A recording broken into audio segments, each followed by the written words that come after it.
Well, we're gonna switch. We're gonna switch to Splatoon 3 now, which I haven't played in a while, and as some of you may know, I was kind of chugging the Splatoon 3 haterade. Because, like, I thought about it, and I was just like, I kind of just don't want to play this game right now. And maybe, you know, recently I was thinking about it, and I was like, maybe I just burnt myself out on it too quickly. Maybe I played too much Splatoon 3 too fast, and that's why I got, like, grumpy about it. So we're gonna give the game another shake. Because you know what? Those streams I did do of it, I did have a good time. So maybe I just needed some space. Maybe that's what this all boils down to, is that I needed some space. We'll see. We'll be doing Legend of Zelda Splatfest. I'm Team Big Man no matter what. It doesn't matter. I don't know what team he is. He could be fucking Team Poop in my mouth, brother, and I would still be like, well, it's Big Man though.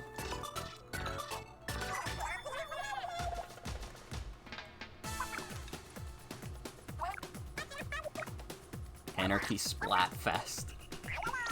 Hurry up, I wanna play the fucking game! Okay, so I guess Big Man is Team Courage. That's the halftime already? What is your favorite triangle bullshit? Give me the Manta Ray? Literally, though. Okay, so Team Power is winning. Big Chainsaw Man fans. I haven't played long enough that it's telling me about the new season that ends in like 3 weeks. I have not played the Ruins map. I think that's a new map. Manta Maria is an old map. I remember that one.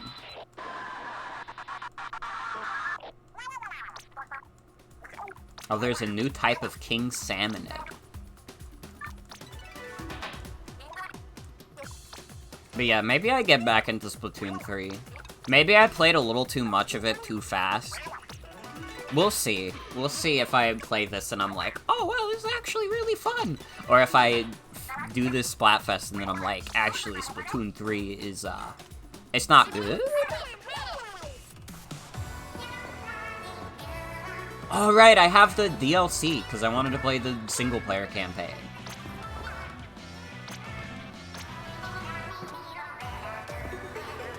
Dude, Callie and Marie performing for us live. Hell yeah. Also, hi, Binging a Babish. Welcome. Welcome, welcome. My Inkling kinda stylish with it, though. Got Wisdom. Team Wisdom. Power. Any courage. Yes! That's what I like to see with Courage the Cowardly Dog. Dude, Courage is an awesome cartoon. Over 9,000 reference? Where the fuck do I choose my team? It's just this little terminal, I think. Yeah. I see Courage. How did Mario Party go? It went great. Thank you for asking. We had a good time. I won by, like, a fucking landslide. Although, Devi got, like, every bonus star, which was funny. Devi was eating up those bonus stars like it was Thanksgiving dinner. I ended up getting second as a result, but I was just, like, way too far ahead for anybody to reasonably win.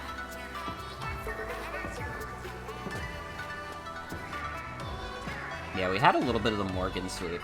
Honestly, at some point, like, even if I don't get, like, super into Splatoon 3 multiplayer again, I gotta do the single-player campaign at some point.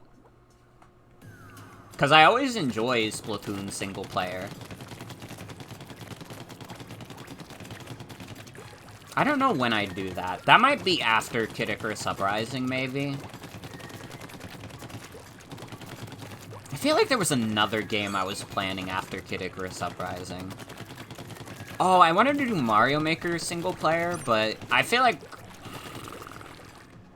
I maybe do Splatoon 3 before Mario Maker. I don't know. I don't know. We'll play it by ear. We will play it by ear. I don't have any conch shells. I'll take that food sticker.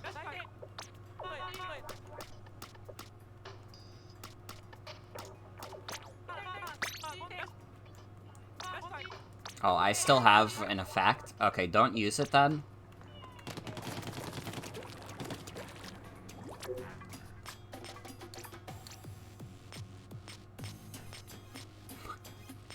What is the difference between the open and the pro?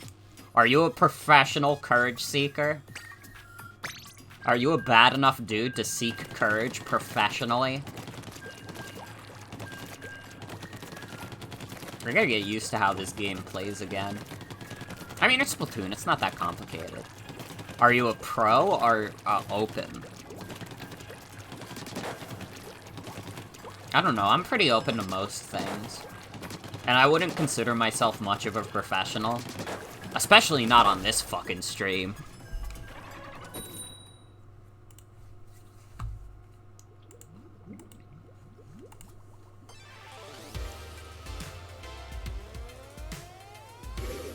The Variety Warriors, let's go. The Variety Mob.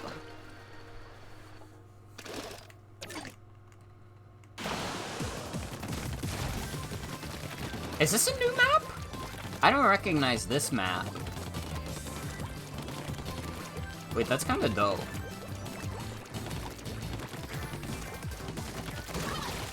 I don't recognize this map at all. Yeah. This is your first time seeing Splatoon 3 gameplay? I'm so sorry that you have to watch me. I'm not that good at Splatoon. Part of it is because I value my wrists, so I don't do a lot of crazy movements.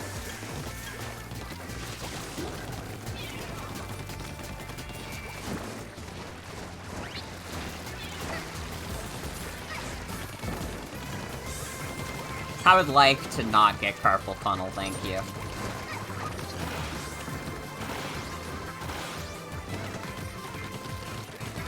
Man, I suck balls with the Trizuka. That's fine. Yeah. Good first match back into Splatoon 3. We're immediately getting dominated. Yeah, no, I would prefer never to have to deal with carpal tunnel. I got that guy. I'll take it.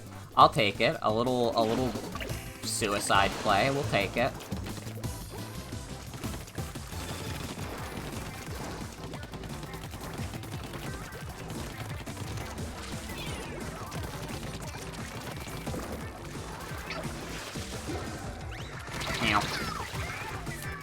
Do damage so fast. Custom Jet Squelcher.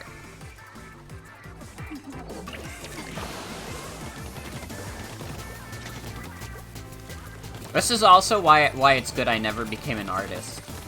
I could have, but the carpal tunnel probably would have hit me by now. Because if I actually gave a shit enough to be like an artist, I would be like such a bad perfectionist with it. I would, like, look at the same art piece for, like, 24 hours, and I'd be like, you know, I've been redoing this nose over and over for the past 5 hours, it still looks wrong to me. And I just keep redrawing it. I haven't eaten in 12 hours. That's not the kind of artist I would be. It would be terrible.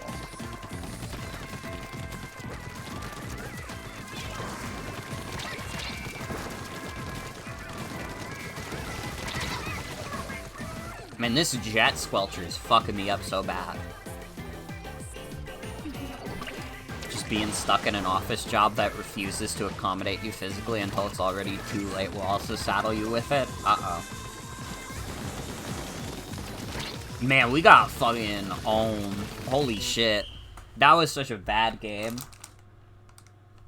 We looked like fucking goobers out there.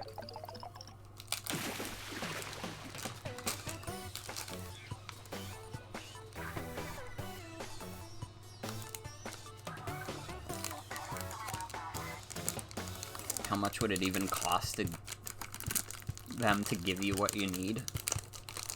If it's more than $0.00, no company will ever do it.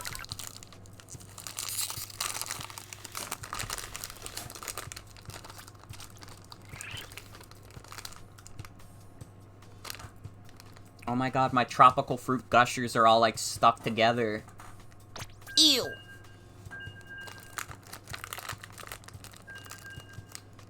They've all, like, congealed with each other.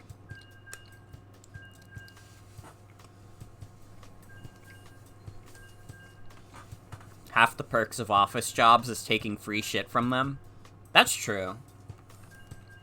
Cosign, because that's some true shit you said.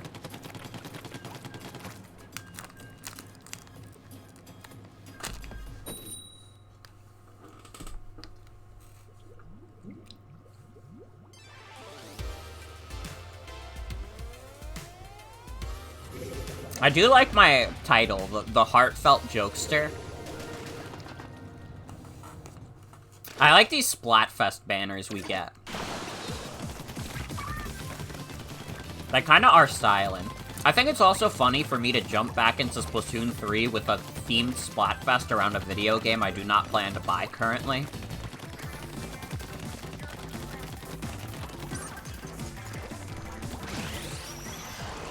Like, I don't know, I respect Breath of the Wild. I don't know if I care enough to pay $70 for the sequel.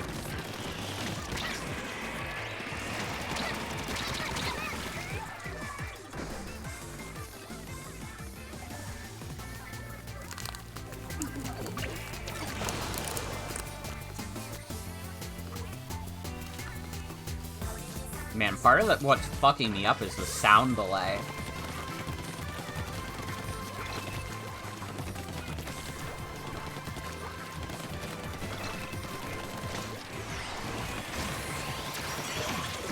Team Valor? Bro, you're in the wrong Splatfest. Bro, that's not what this one is.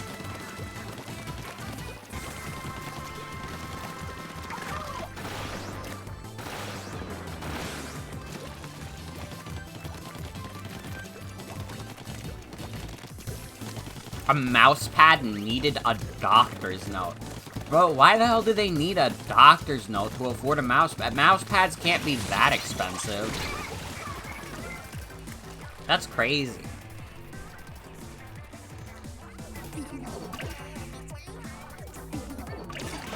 I probably could have bought you the fucking mouse pad myself. What the hell? What the hell?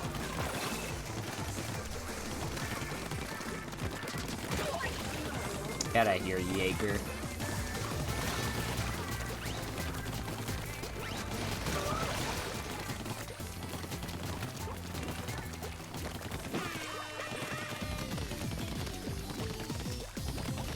It's considered an ergonomic accommodation. What the hell?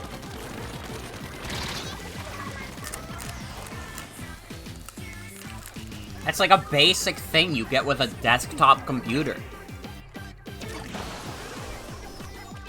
A desktop computer without a mouse pad is like an angel without its wings.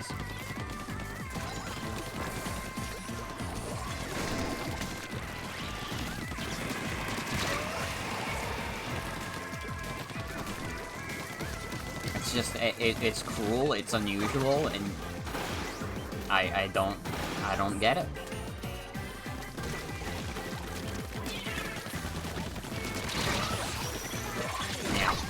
I couldn't escape in time. I did get a double kill. I'm pretty proud of the double kill I got. I'm getting back into the Splatoon spirit. We did get owned again, though.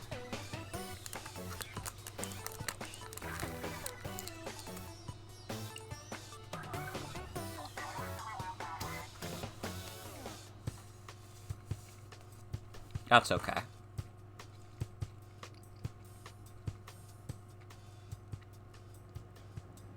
How is the #2 overall splatter? Ordering some awesome burgers? Hell yes. That's what we like to hear.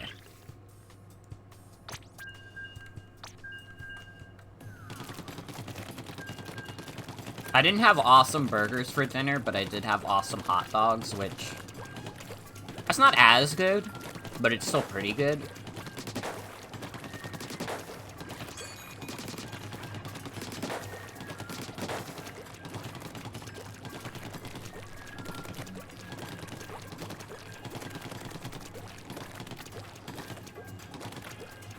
I actually know exactly where it is. It's from Babish Burger.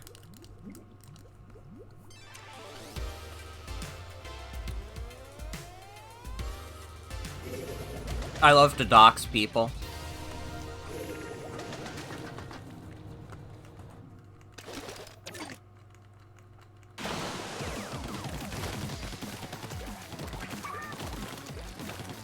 If Babish were within these city limits, he would not be for very long.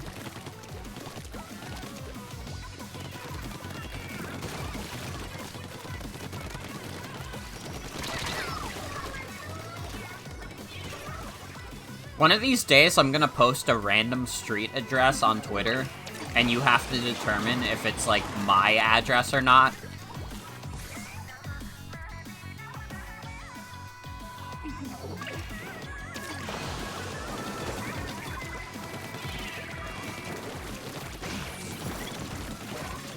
Like, I think what I need to do is, like, I need to find someone on Staten Island who did get doxxed, and just, like, post their address on my Twitter. And just say, like, hey, this is my house, you guys come visit it. Okay, address to Grover Haas is pretty good. You kinda right.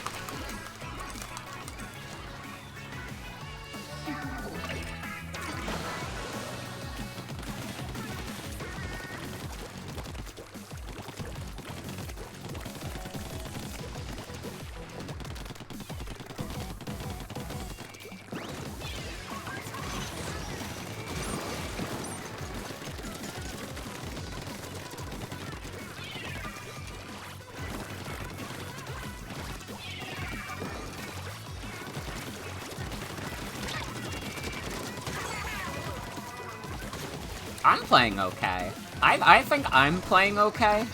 I think that maybe, and like, maybe this is not nice to say, I think my team might be a little bad. Like, I feel like we keep getting paired against, like, people who are, like, fairly competent at the video game Splatoon, and, like, the rest of my team is, like, 5. And, like, listen, that's fine, because this is a literal children's video game, but in terms of winning games, it's not cutting it.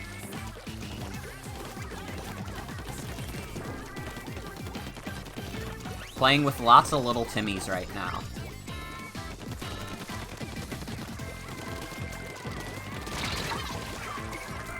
Oh, so hello, Ploots Boots. Welcome. Welcome, welcome. Although, honestly, this is probably the best this team has played. I regret having super jumped there. I was like, oh yeah, I should be super jumping. Maybe I shouldn't be, though.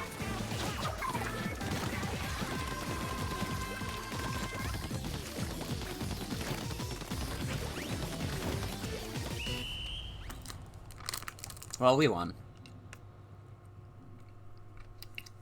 Got your Sploosho-matic back out and you're destroying people? Sploosho-matic is fun as fuck.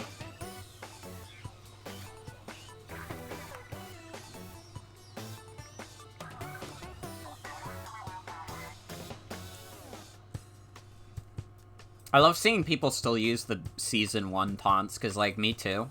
I didn't play, like, any of the last season of Splatoon.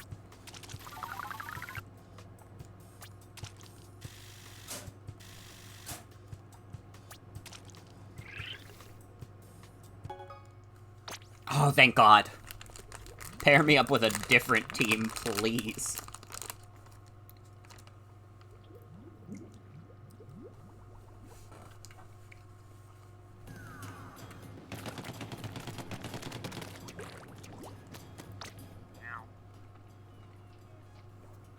The hell is the angle shooter?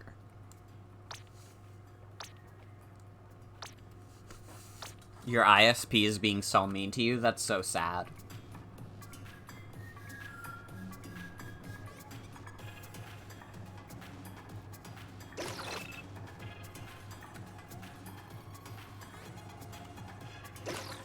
The hell is this? Get me out of here.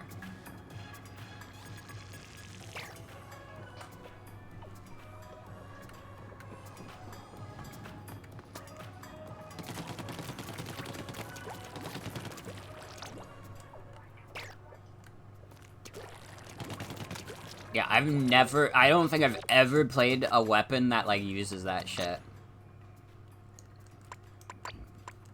Maybe I'll go Sploosh-O-Matic. Doesn't painting walls not even count? Yeah, you don't want to paint walls in Splatoon except to, go up walls. Because it doesn't contribute to the paint total.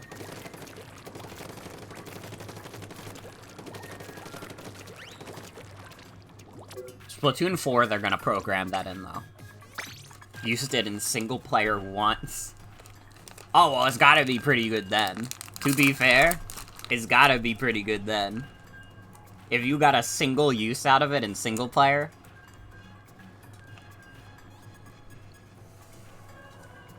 It's a real bona fide winner.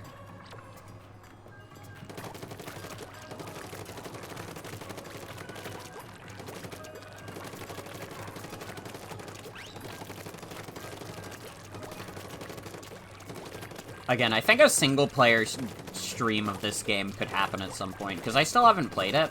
I've heard that it's very good.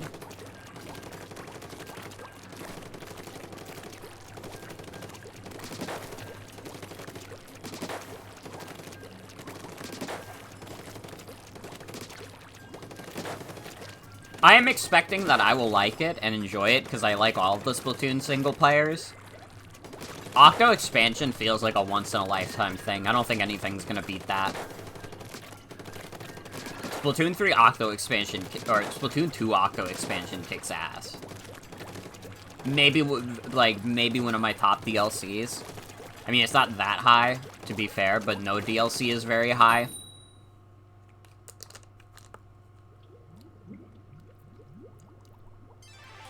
It has the lesbian, so you don't know what could beat it, literally, though.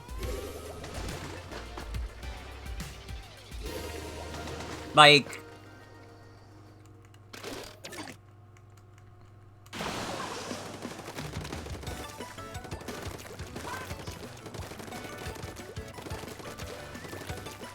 I'm still, at the end of the day, a little bit of a DLC hater.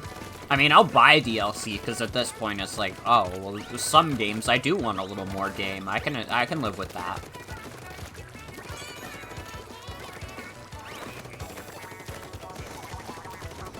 But I also kind of think DLC is still, like, kind of a ripoff for the most part.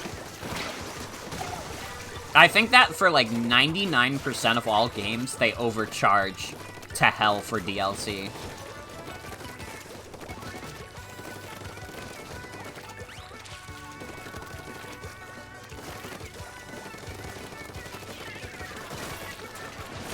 Like, Splatoon 2 Octo Expansion is very good, but it gets knocked down a couple of pegs for being a $20 DLC for a $60 video game. Like, Nintendo games especially have to work very hard to justify their DLC price, because Nintendo games very rarely go down in price. Like, you'll have the occasional sale, but for the most part, not really.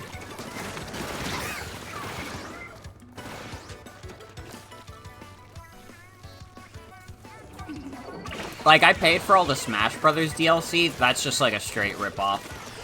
I don't think anybody should ever pay $50 to buy, like, less than 20% of the roster. Like, I'm sorry, it's just too much.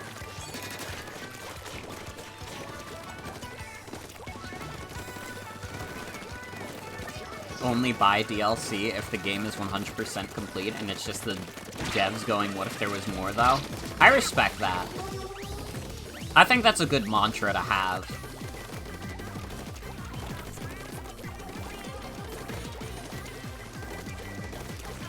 Because I guess that's part of it also, why DLC practices still feel a little icky, is because most video games don't come complete, so they want you to buy the DLC to make it complete.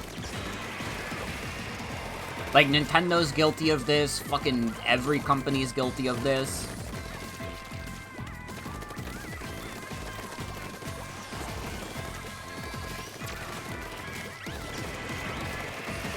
It's just like, come on, man. Day 1 DLC should be a crime. Or, like, announcing DLC, like, a week after a video game comes out. Like, being like, oh, by the way, DLC's on the way. We've been working on it for a while. And it's like, what do you mean you've been working on it for a while? The game came out 3 days ago.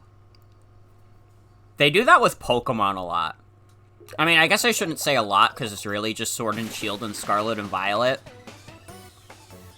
But, like, literally the Pokemon Day after those games came out, which both games have complaints about feeling incomplete for different reasons. Sword and Shield, because it's very basic in a lot of respects, and Scarlet and Violet, because it's very unpolished. So just having them be like, hey, by the way, buy the DLC, it's just like, come on, man. And, like, I'm the competitive Pokemon player, so I'm a sucker. I'm gonna buy it anyways, but it's like, dude, we're living in hell.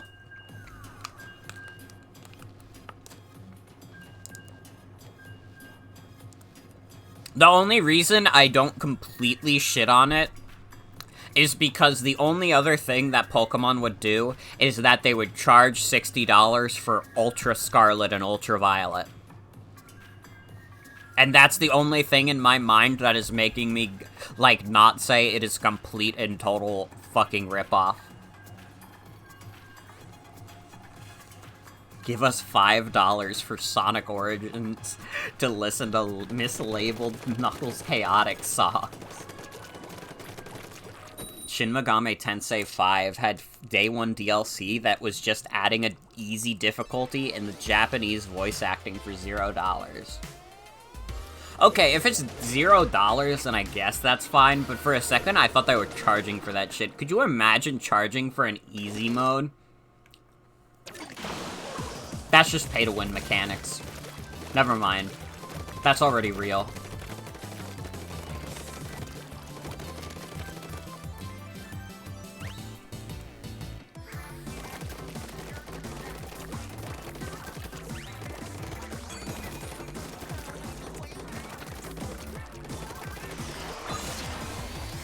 Oh, I forgot this was Ultra Stamp. I thought I still had Trizuka.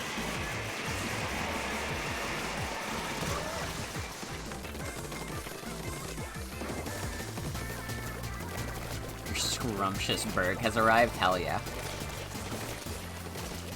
What company charged for other languages? That's crazy.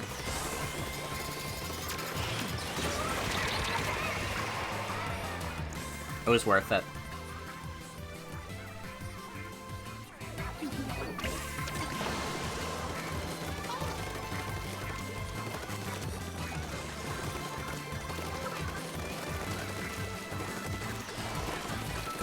I think, honestly, like, Nintendo DLC is mostly egregious because they don't, like, their games don't go down in price. I do not think, other than that, though, that Nintendo even comes close to the worst DLC company. Like, I don't know if there's a single Nintendo game where the DLC costs more than, like, the actual game, you know what I mean? That's when companies do that, where, like, you pay, like, $60 for a video game, then it's also like, oh, by the way, there's, like, $120 DLC. Then it's like, what are you cooking? What the hell? What kind of operation are you running here?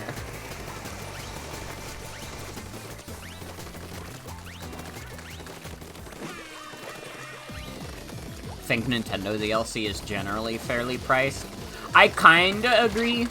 I just wish it actually went on sale. Because it still feels like, I don't know, I don't want to spend like $90 on a video game. Like, I've done it, but I kinda don't want to. But in general, like, Nintendo doesn't often go above, like, Smash Brothers is really the most they've ever charged. Other than that, like, they'll never go over $30, which is, like, fine. Whatever. Especially when they do it, like, when they did it for, like, Mario Kart, it's like Mario Kart 8 is, like, an ass-old game anyways. So it really is, like, you're getting a whole new experience at that point. You've had time to ruminate with the other shit. Now here's more shit.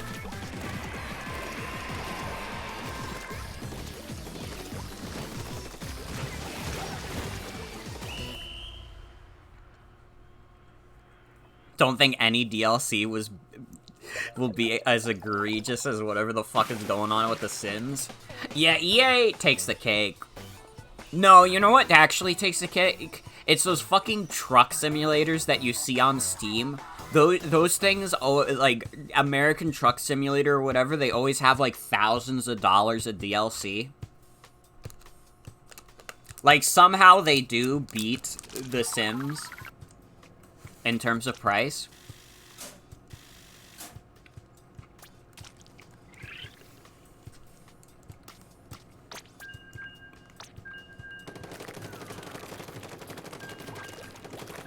But yeah, I kind of agree. I think, like, Nintendo DLC is probably one of the less egregious ones.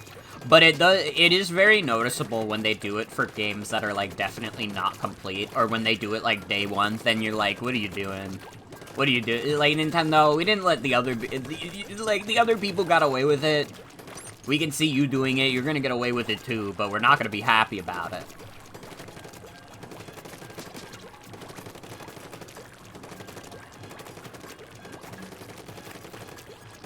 The Fire Emblem Engage DLC was, like, really weirdly released.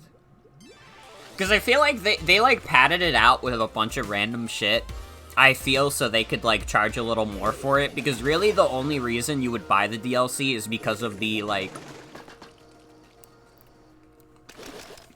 because of the DLC chapter it added. I guess also that's more Intelligent Systems than just strict Nintendo, but you know what I mean. Fire Emblem is still, at the end of the day, a Nintendo IP.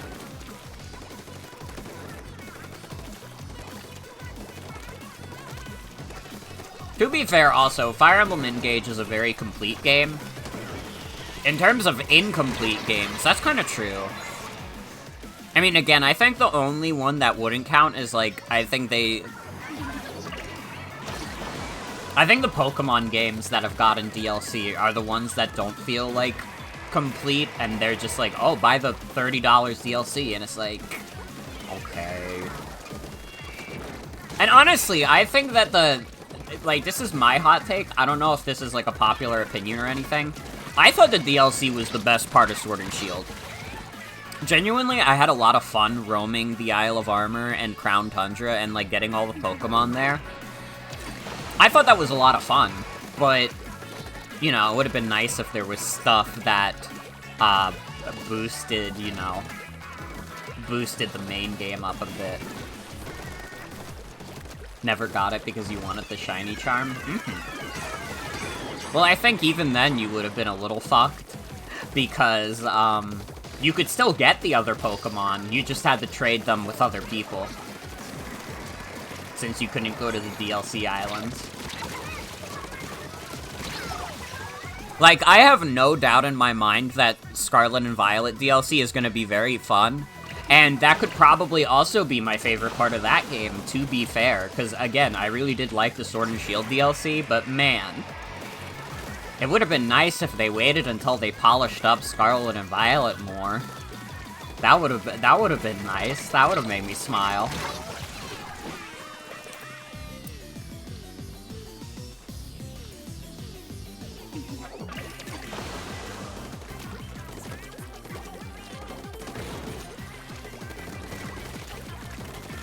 But other than that, I think that's kind of, like, mostly applicable. I can't think of any other Nintendo game that feels, like, incomplete at launch that they don't give free updates to.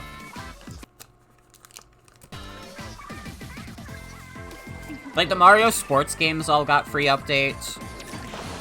Super Mario Party got, like, the online update. Nintendo Switch Sports got golf.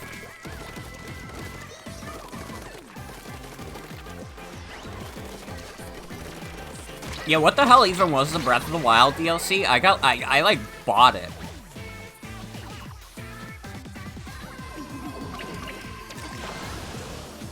It was like one of the things I got with my Switch was Breath of the Wild DLC. And I don't think I ever got far enough in Breath of the Wild to see it. You remember a game dev you follow going, Nintendo won't let us put our games on a bigger sale. You know what it is? And I think Nintendo is still not justified for this. I think it's a little bit too much of an overcorrection. There was a point where you could put your game on Nintendo Switch for sale for literally 1 cent. And I remember this because while it was on sale for 1 cent, let me see if it's at the bottom here. Maybe I don't have it installed. It might be on my old Switch. I bought Bouncy Bob for 1 cent. And because Bouncy Bob was 1 cent, it just, like, rose to the top of the Switch, like, eShop charts for a bit. And Nintendo was not happy about that. They saw Bouncy Bob at the top, and they had to bring him down a notch. So I think maybe that's part of why Nintendo is a little scared of having games go on sale for that much. I think it's too much of an overcorrection. I don't think Nintendo is correct for that, but I do kind of see... I do know the reason why they did it. If Mario isn't first, I will set this store on fire. They're simply jealous of Bob's masterful business tactics. So true, though. So true, though. But yeah, I remember there was a time where if you put a game on the eShop, you could put it for, like, any price you wanted on sale. And Bouncy Bob fucking ruined it. Bouncy Bob drew the ire of a Mr. Doug Bowser.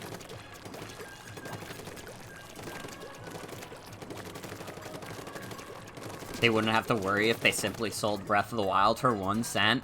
Cosign, because that was some true shit you just said. That is true as fuck. Bro, if Breath of the Wild was 1 cent, I would have told everybody in the world to buy it for now. Or buy it by now. Like, fine, as a $60 video game, it is pretty high quality. It's also, like, 6 years old at this point. So, like, that's a little mark off. And I don't care for open world, so I can't actually speak on how good it has aged as an open world game.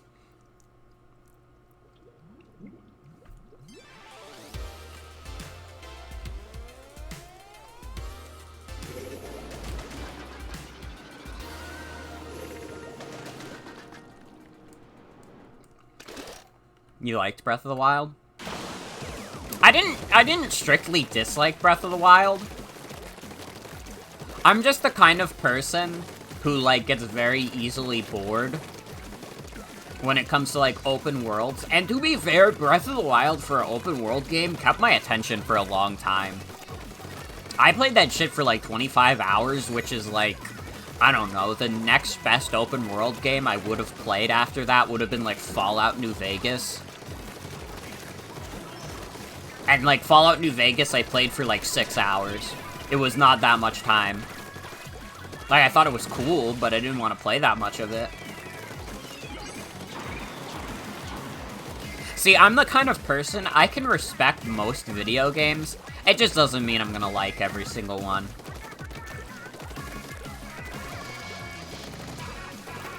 You like just existing in Breath of the Wild? That's fair. I feel like Breath of the Wild is the kind of game where you kind of have to, like, I don't want to say buy into the world, but if like, immersion is, like, a big thing that helps you enjoy video games, I feel like Breath of the Wild is maybe more your speed. I don't care as much about immersion, because a lot of the times when I'm playing video games, I'm, like, also watching YouTube or doing something else. Like, I don't necessarily need to feel like I'm in the world, you know what I mean? In fact, for the most part, I don't want that. Sometimes it makes for good streaming stuff. I mean, I get, like, pretty immersed into a lot of, like, horror experiences. And I think that's fun. But it's also the kind of thing where it's also, like, that's why I don't really play a lot of horror games on my own.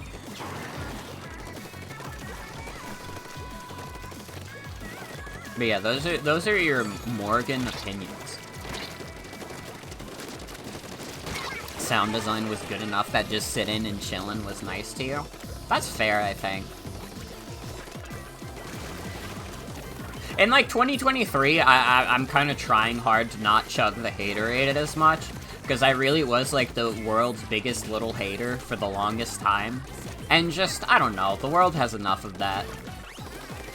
We have enough people who are haters, but in, like, more respectful ways.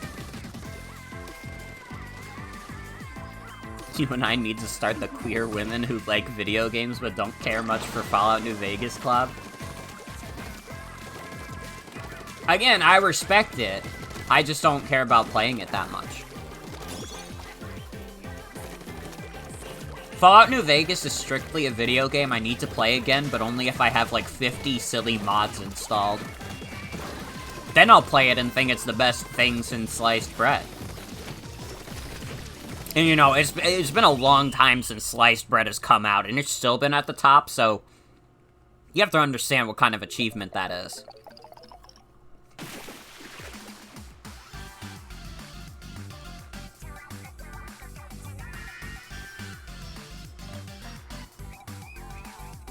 I still like this pose. I like the squat.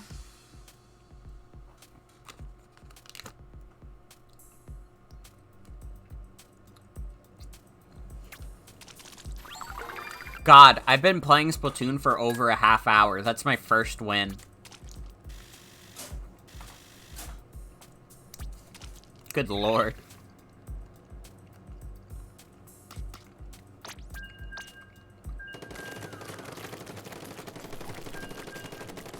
Had a big frat from Starbucks afterward, so you would have the brain flower to splat.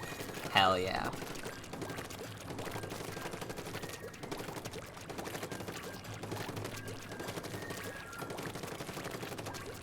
I got Gushers in me. I'm having another pack of my Gushers. Last night I had the super sour berry. Tonight I have the tropical, because I was like, that's kind of like Splatoon themed a little bit. Splatoon very much feels like a summer game to me. Like, I don't know if I have a crazy amount of video game, like, you know, seasonal, like, what's the term, like, connections with, but Splatoon very much feels like a summer game. You know what I mean? Like, if I was still, like, 15 in high school, this would be the awesomest video game to come home and play once summer break starts.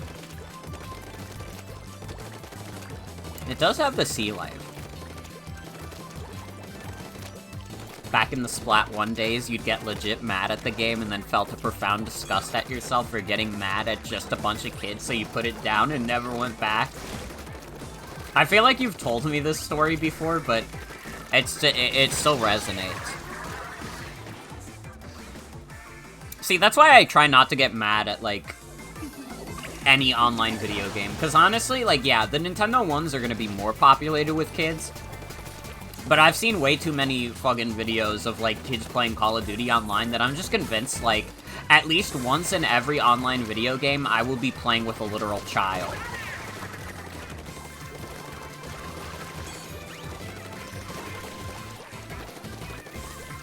Like, I believe every TF2 game I've ever played has one literal child in it.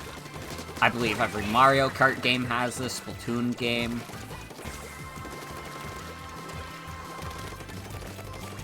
When I played Fortnite, there were definitely a bunch of little children. Any Battle Royale I've played, really.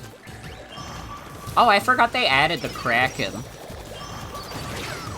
I forgot they added the Kraken to this game. That's how long it's been since I played this. That was my first time playing against the Kraken.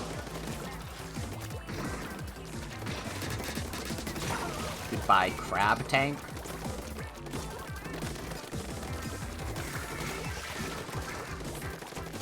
Meow.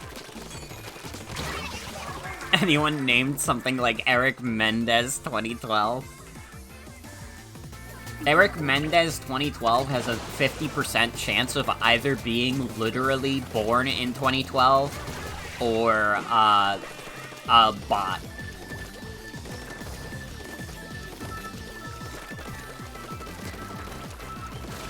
It's okay, I destroyed him for you guys. You guys have to win the game for me, okay?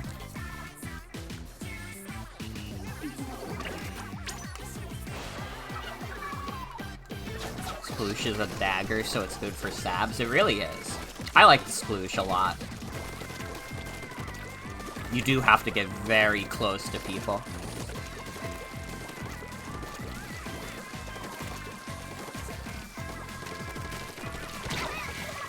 One splee, 116. That was fucked up.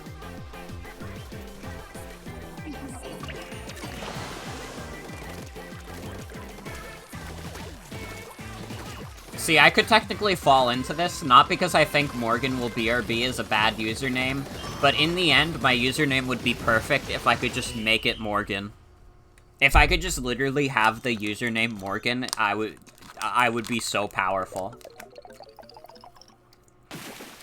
It would be terrible for my SEO, but when have I ever gave a shit about that? When I was 15, I made a YouTube channel called The Trivia Facts.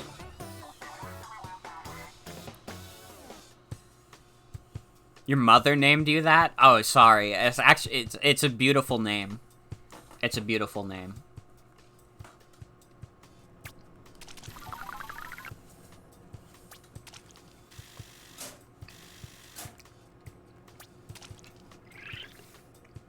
I'm sorry to all my beautiful MILF followers. Please don't unfollow. Fuck. I'm looking bad in front of them.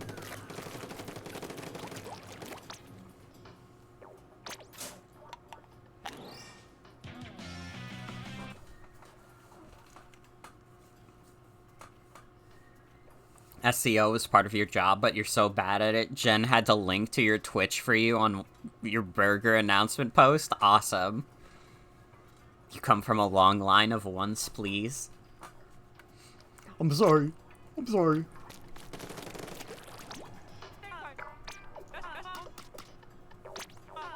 I don't mean to insult anybody's name.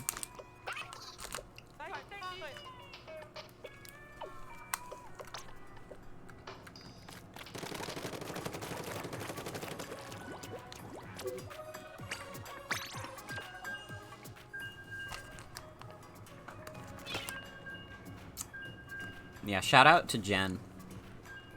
My freaking wife.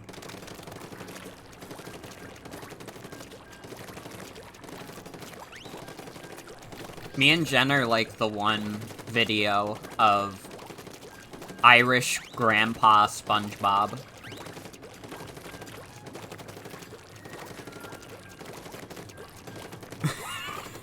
That's a completely incomprehensible sentence to literally everyone, and I will not be elaborating. I refuse to. Simply put.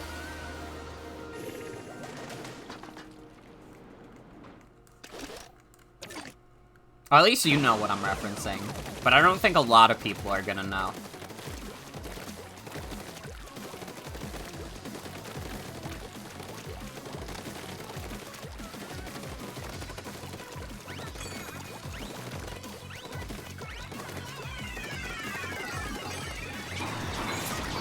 Goodbye.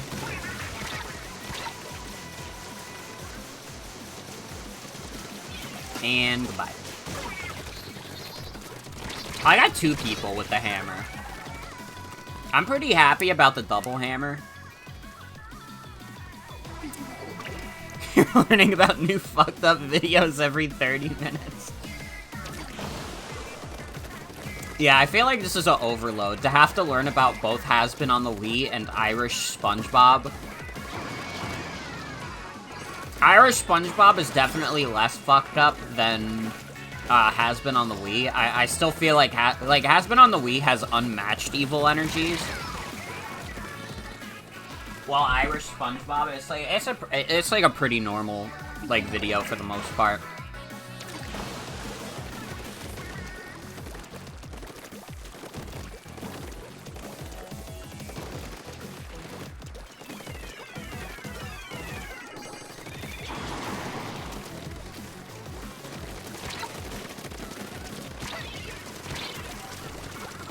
Hey Kirby, thank you for the raid.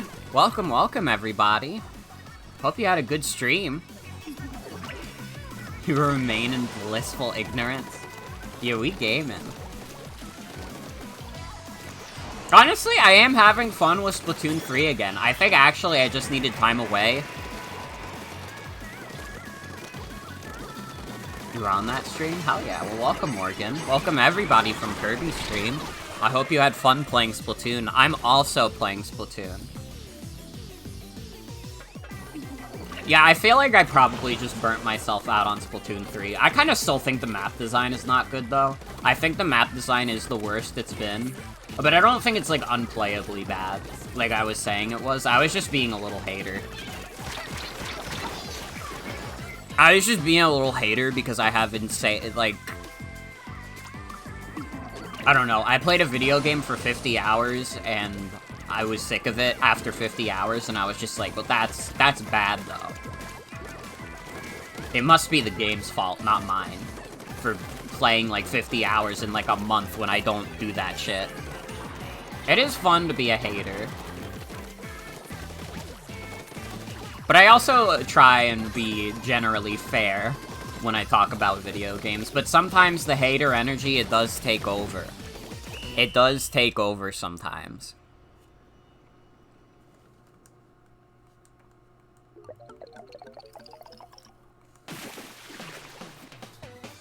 Better to be a hater about video games than something that actually matters. Yeah, like movies. If you're a hater of movies, it's like they're moving pictures. What's not to like?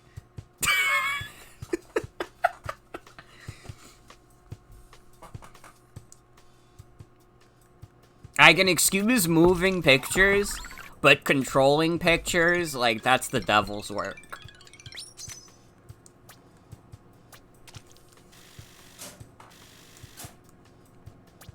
Man, we're just getting all L's tonight.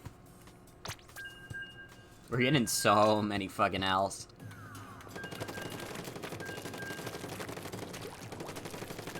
Oh, that's okay.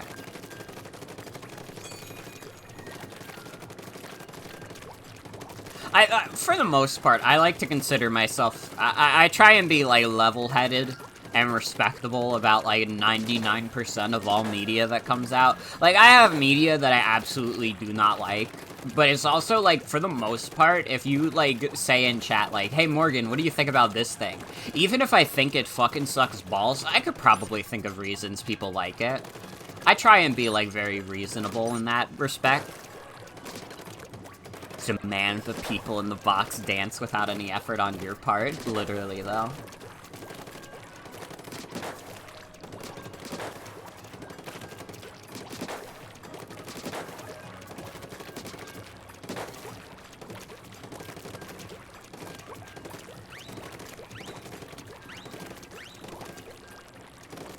Like, I think basically any media that has, like, a big fandom that's also a piece of media that I do not fucking like at all, I could probably think of reasons why people do. And maybe I don't agree with it necessarily, but I could figure out, like, why they would. You know? Victory Squad, is that what we're calling it? Is that what we're fucking calling it?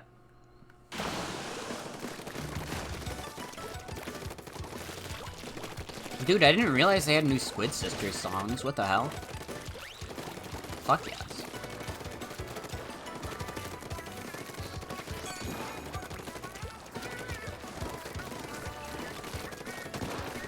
I might also have not been paying attention and this could have been playing the whole time.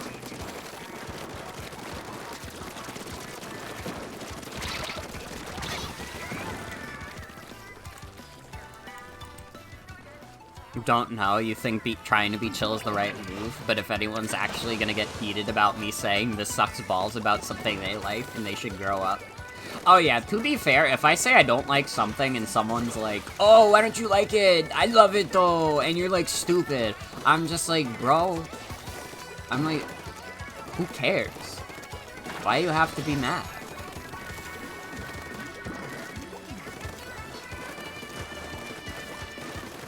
Like, I'm sorry, I don't like Persona 5, okay?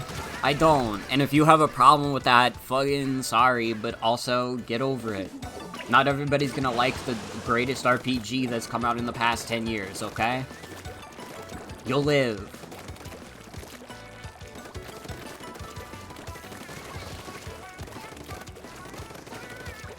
That is true. If someone's wrong in video essay form, it's... Like, if I'm wrong, I'm a Twitch streamer, so it's expected for me to be wrong. It's like, oh yeah, they say, like, a million things over the course of, like, 8 hours. They're allowed to get some things wrong sometimes. That's fine. But if a video essayist says something wrong, it's like, you spent months of your life crafting together an hour-long video, and it's not even good? What the fuck's wrong with you? See, I have the easiest, like, I don't want to say content creation path, because that sounds disgusting to me. I might throw up in my mouth if I have to continue down that path any further. But in terms of, like, making stuff for the internet, I have it the easiest, because I can say so much shit, and it could be, like, the worst thing you've ever heard, and people will just be like, classic streamer.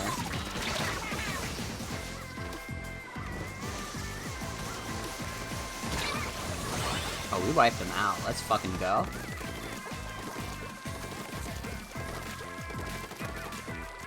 Because again, it's like low effort being wrong. I'm allowed to be wrong because I put no effort into my opinions, and I don't have to, like, back them up or anything because we just move on to the next topic after I say something horribly wrong. But you can't do that if you're, like, a video essayist. You have to make sure you get it right the first time. Otherwise, you fucked up. I think we lost that also, which is very disappointing because that was a ×10 battle. We won! Let's fucking go! Hell yes.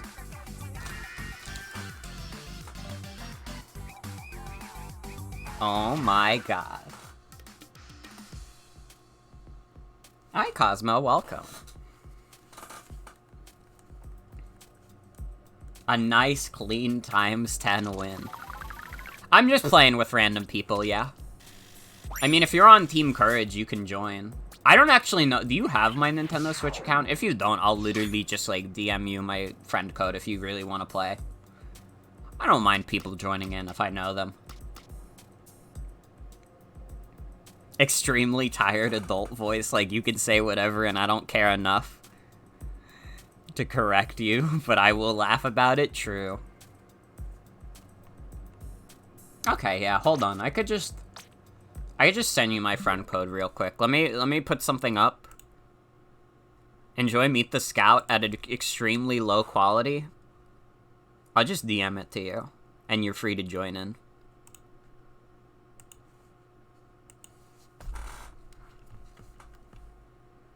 You too, Binging a Babish. You should have me added on my main account.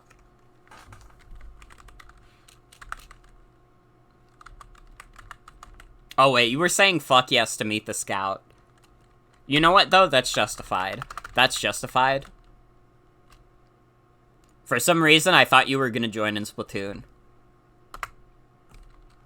Okay, I DM'd it to you, Cosmo.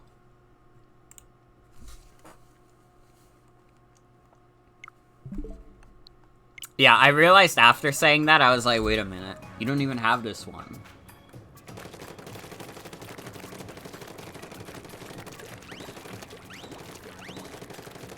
Low-res Meet the Scout is one of our most important creations as a society.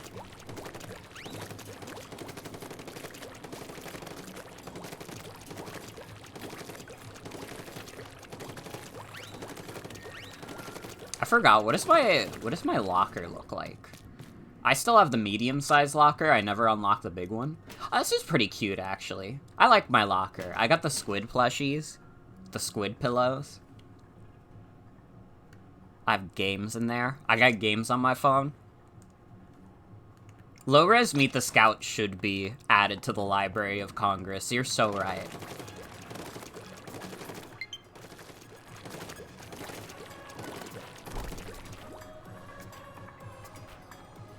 Okay, Meet the Scout go up again.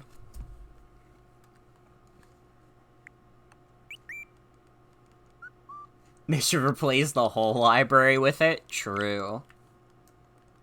Yeah, what the hell do I do with that EXP ticket? It's also funny adding people on my main Switch account, because I haven't even been using it. Well, I have been using it for Isaac Repentance, but I've been playing through Miitopia on my own, And I've been playing Miitopia on my Family Guy account, as I've called it, because it has NSO also, and I didn't want to start a new save file on my main account. Because you only get one save file per account, it's fucked up. How the fuck do we have RPGs with one save file in 2023? Octopath Traveler gives you like 30 save files or some shit. And you would never reasonably in your lifetime play Octopath Traveler 30 times. Like, I'm glad it's there, obviously. I think it's a very good feature, but it's fucked up. I'll make a room real quick. I'll make a room. How do I do it again? It's just... Wait, you can do table turf now? That's just with friends? I should make a new points redeem that lets viewers incrementally increase the opacity of low-res Meet the Scout layered over the entire stream. God, that's really funny, actually. You're kinda right. That would be funny as fuck.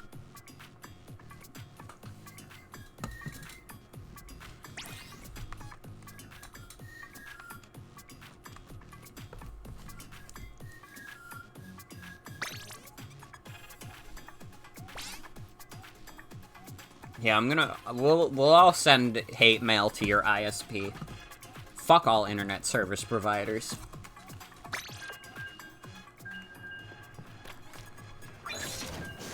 Hammer! Do you like my hammer?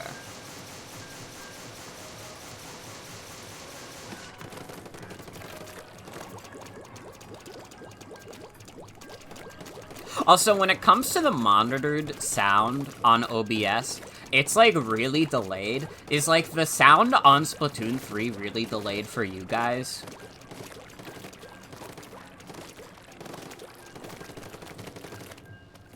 Sent us a card last month that was, like, fiber available, and it was like, odd timing, these problems. God. That is the kind of shit that ISPs would pull to. You figured it was your connection? Alright, hold on.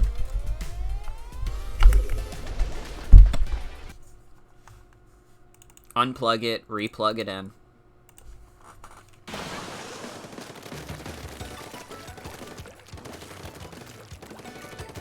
That should be better.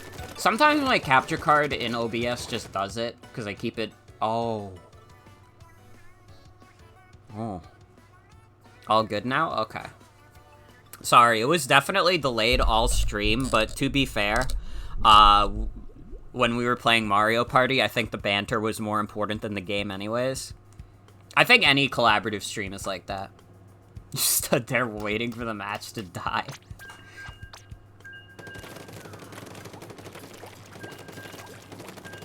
One of my big complaints with Splatoon 3, and, like, it's honestly not been so bad tonight. That was actually the first disconnect we've gotten in an hour. It feels like the netcode for this game fucking sucks balls, and there's, like, so many more disconnects than usual. But maybe it's also because in Splatoon 2, they didn't kill rooms if you got a disconnect. So maybe it feels like, in general, there's more disconnects.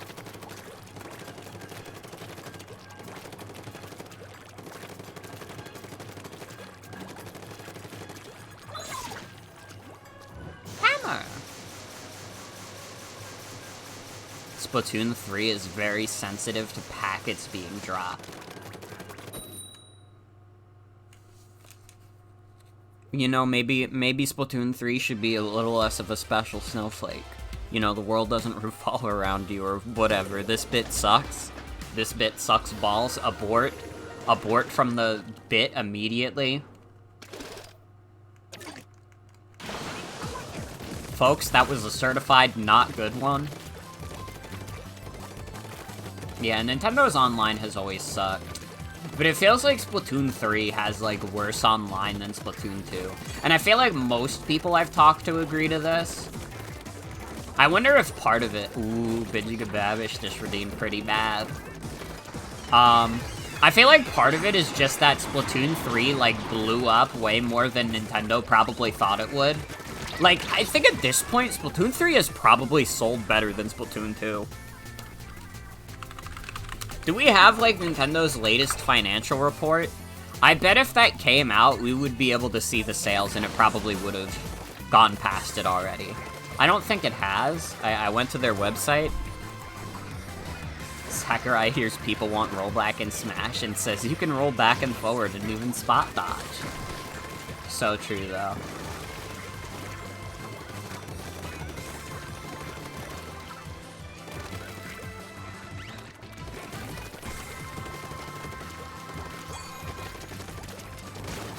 Yeah, I mean, like, Mario Kart Online has always worked pretty well. IMO. I really haven't had many issues with Mario Kart 8 Deluxe's online. Mario Party's online, I mean, there's some lag. But I feel like also that's partially because a lot of the time I play with friends from Europe. And when you're basically on the other side of the Earth, it gets a little bad. But yeah, in general, like, Mario Party DLC, the fact that it works and you can get through games is, like, crazy.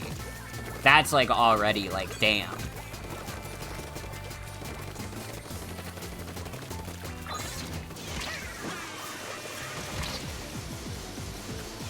Does Tor even have real online? I thought that Tor just put you against fake players. Does Tor actually have, like, PvP? Causing problems on purpose is always a good time.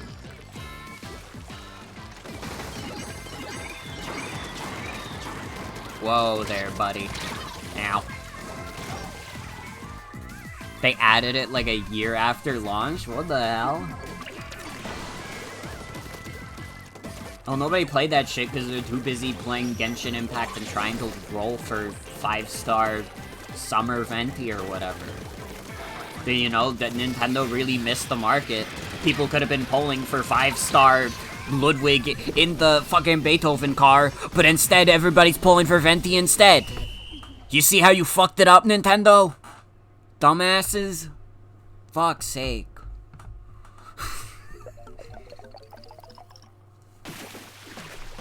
We lost that one. To be fair, I didn't play very well.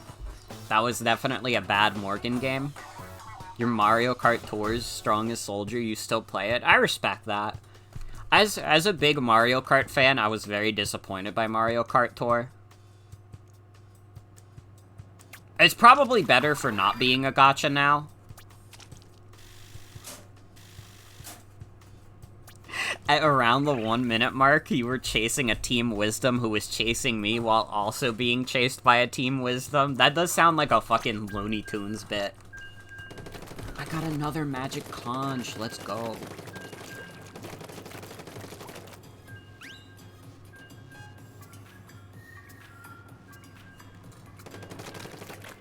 But yeah, like I was saying, Mario Kart Tour is probably a better game for not having, like, the gacha in it anymore, if they, like, actually did remove that. But it's still probably, like, less good than any console Mario Kart. Been having a bit of lag this Splatfest, it happens. That's Splatoon 3.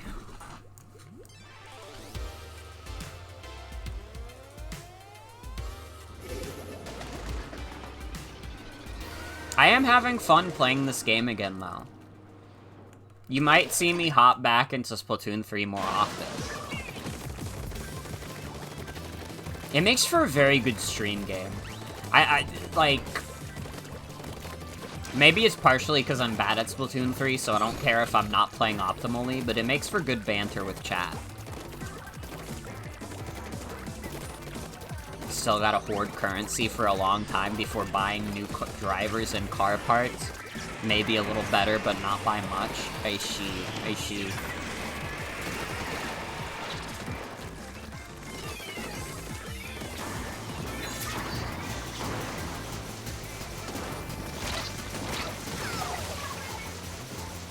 Get the hell out of here. Get the hell out of here. Get the hell out of here. Who needs to play optimally?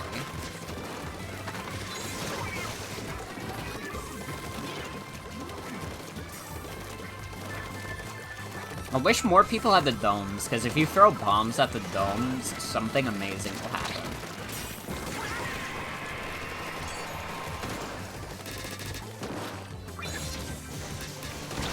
Ow!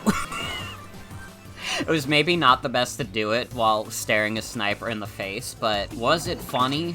Yes.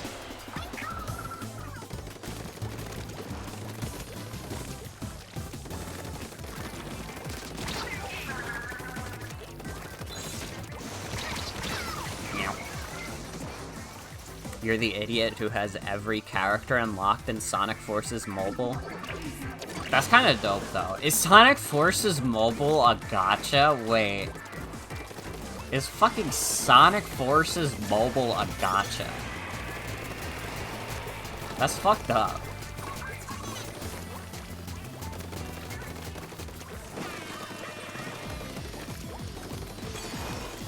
We could maybe win this.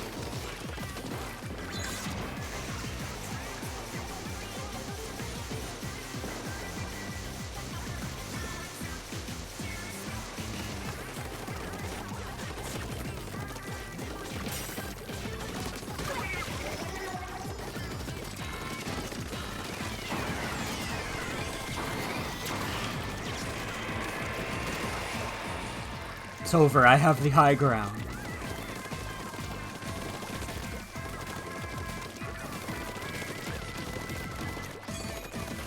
Had to learn via playing Animal Crossing Pocket Camp that you're susceptible to gachas. Fuck, I can't speak tonight, apparently.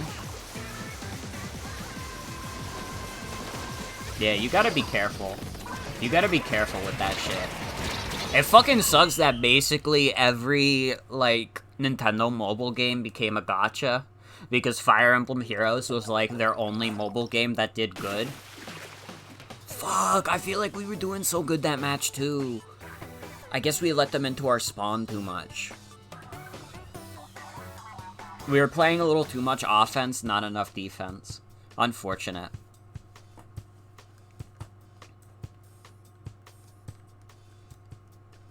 I did get overall splatter, though.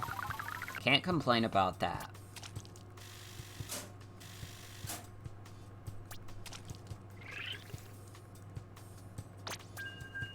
Big courage defender over here. Re-inked our entire spawn in, like, the last 30 seconds, but it wasn't enough. You made a valiant effort, and that's what matters. Oh, but the people online said you're not supposed to ink spawn because it wastes time. But, like, if a guy on Twitter said it... Sorry, I'm just being a dick now. Now I'm just being a dick. To be fair, like... Honestly, like, the amount of unsolicited advice I saw for, like, Splatoon 3 online was just, like... I feel like that was part of it. Part of why I got sick of Splatoon 3, because, like, I don't know. It's like backseat gaming to me. It's like, hey, if you want a tip on how to play Salmon Run better, cooperate with your team more. And it's like, thanks. I didn't think of that. You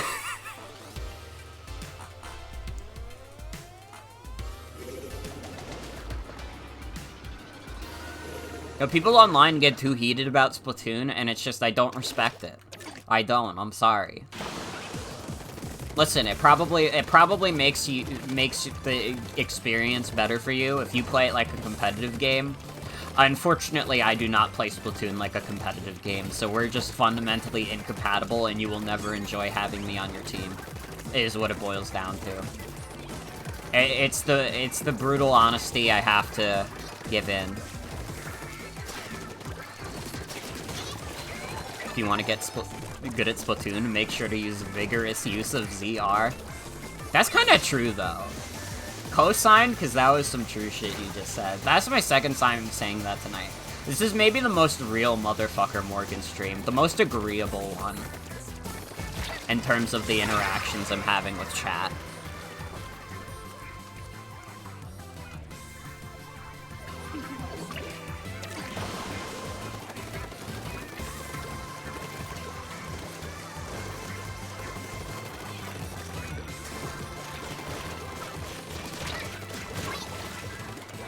grapes are easy to acquire and easy to eat. I hate to use it again so soon, but cosign, because that was some true shit you just said. Again, like, you guys have to say something I disagree with. We're like coming to too much peace. There's such thing as too much peace. You guys have to like start a fight. We have to start like a fucking riot.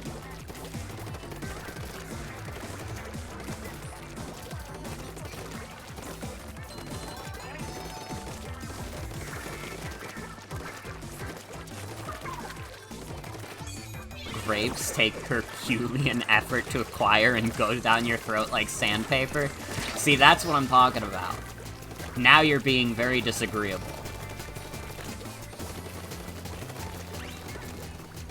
It's just not right. It's just simply not right.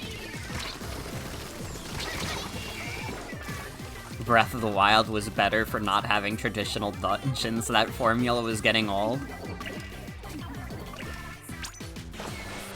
I wonder if there's like, thinking about it, I'm like, I bet there's someone who thinks that.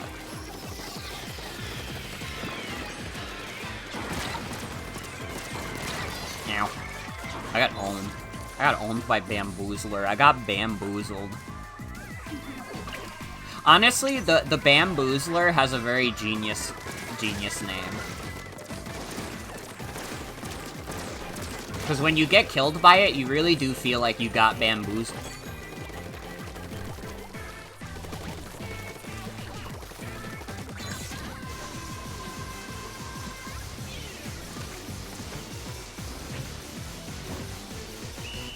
Okay, that was my gambit. That was my gambit. You kinda think that?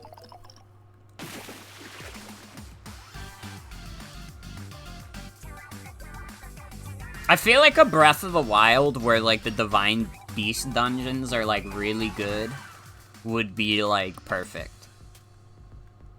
Maybe not perfect for me, because I'm still not a big fan of the Breath of the Wild formula that much, but I feel like for the general public.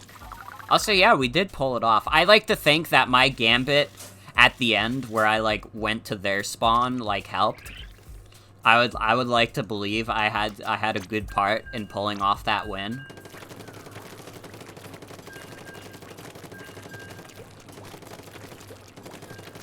You have to keep gambling. True shit.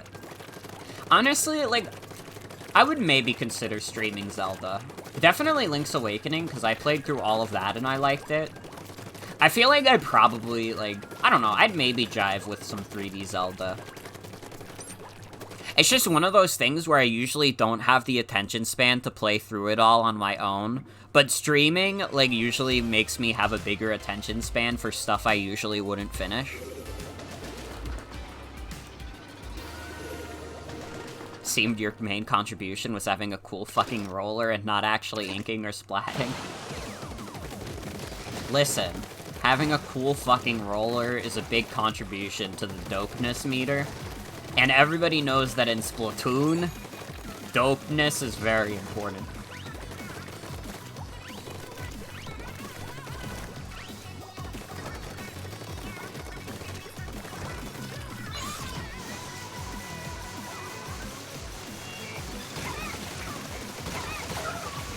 Nice, I got Link and Zelda. It's King Harkinian's time. Yeah, that was a huge triple whammy. Ocarina of Time and A Link Between Worlds has the best dungeons of the ones you've played. I should definitely play Link Between Worlds. I did play a decent amount of Link to the Past and I enjoyed that. So I would probably enjoy Link Between Worlds. Link's Awakening is the only Zelda game I've finished. And it's like, I feel like part of it is that it's also like one of the shortest.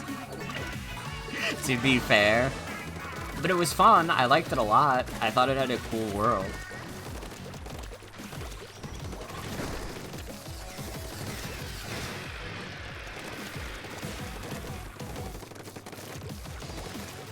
You're the only I like the tower in Phantom Hourglass that you go back to a ton. After you've splatted all the turf in Hyrule, then we can talk about Mercy. Take him away. Also, hi, Nat. Welcome. You've never finished a Zelda because your gamer IQ is 5? It's okay. The first Zelda game I beat was Hyrule Warriors, and then the only other one I've beat is Link's Awakening. So I'm not much better.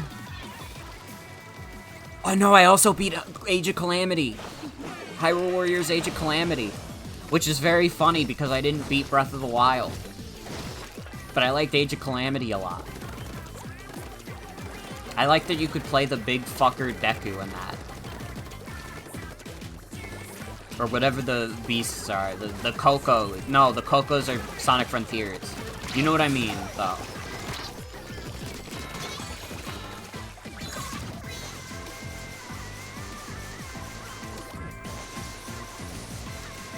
The only reason you can never finish games is because it's your autistic superpower. I respect that. I respect that. I never played Cadence of Hyrule. I feel like I would probably enjoy it, but also I would never finish it because I've also never finished Crypt of the Necrodancer.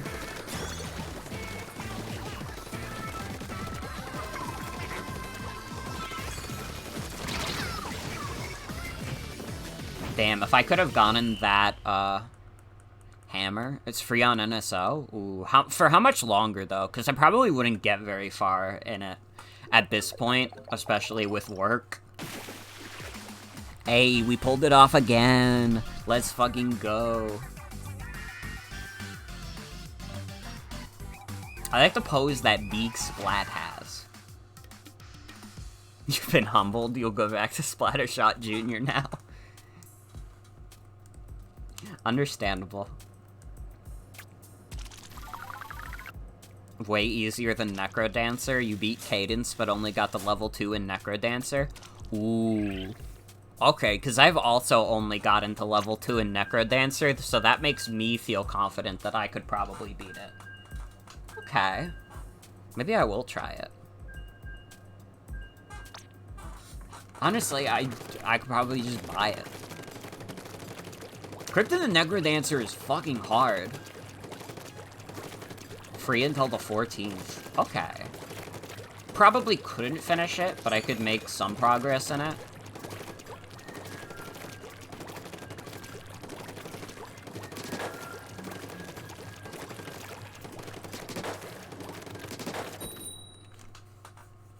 Oh man, I wonder if the physical edition is, like, even really possible to find anymore for a decent price. We check eBay first. eBay is the haven. Cadence of Hyrule. $56? It looks bad already. I hope that's just, like, a dumb price that they picked first. Like, please say psych. I could have gotten it while it was a good price. Anybody else know how fucked this is? You bought the digital edition before the physical was announced, you were so mad. There's one for like 40. That's not a great price, but it's not a terrible price. It's like a little more than it was when it launched.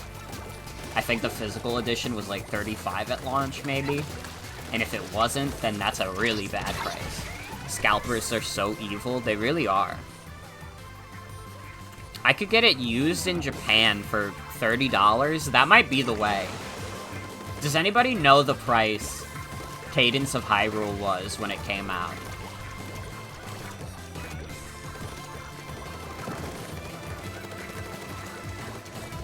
Not the digital edition, also, the physical.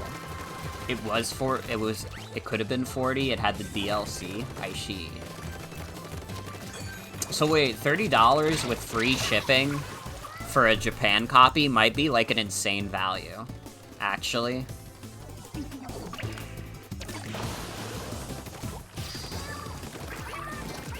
Nobody snipe this offer while I'm considering it, because then I won't have much time to consider it anymore. I mean, I guess it also depends if I buy the Japanese edition, will it have English text in it? Because it might not. I mean, it probably would, but also, what if it doesn't? And then I'm playing a game where I can't read. Because unfortunately, I'm very much unilingual. I think it would be cool to be able to learn other languages, but I think I kind of lack the attention span to do so, which is very sad.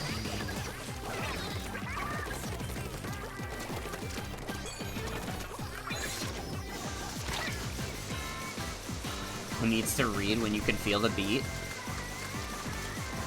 Kinda right. You are kinda right, though. Oh, I surprised them. We love getting them with the surprise. Got a nice wipeout.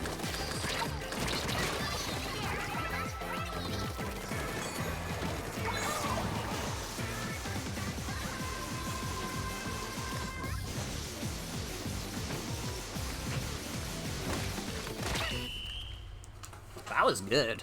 Dude, we're kind of killing it right now. Me and Cosmo are kind of the dream team in Splatoon 3. Like, I was losing most of my matches tonight, but now we're, like, winning most matches. Sometimes all you need is, like, a good friend. You got splatted by Wahoo World Berserker. Four Swords Adventure's rules, you don't get the hate. Which one is Four Swords Adventure? Well, I know that's one of the ones that's multiplayer.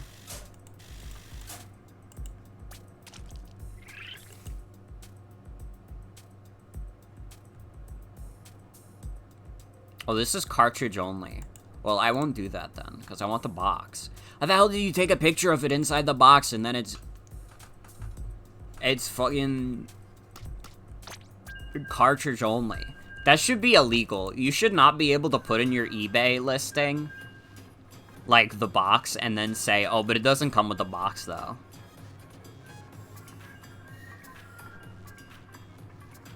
That's fucked. You can't do that.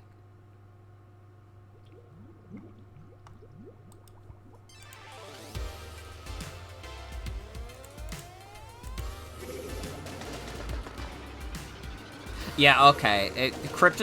Cadence of Hyrule did launch at $40.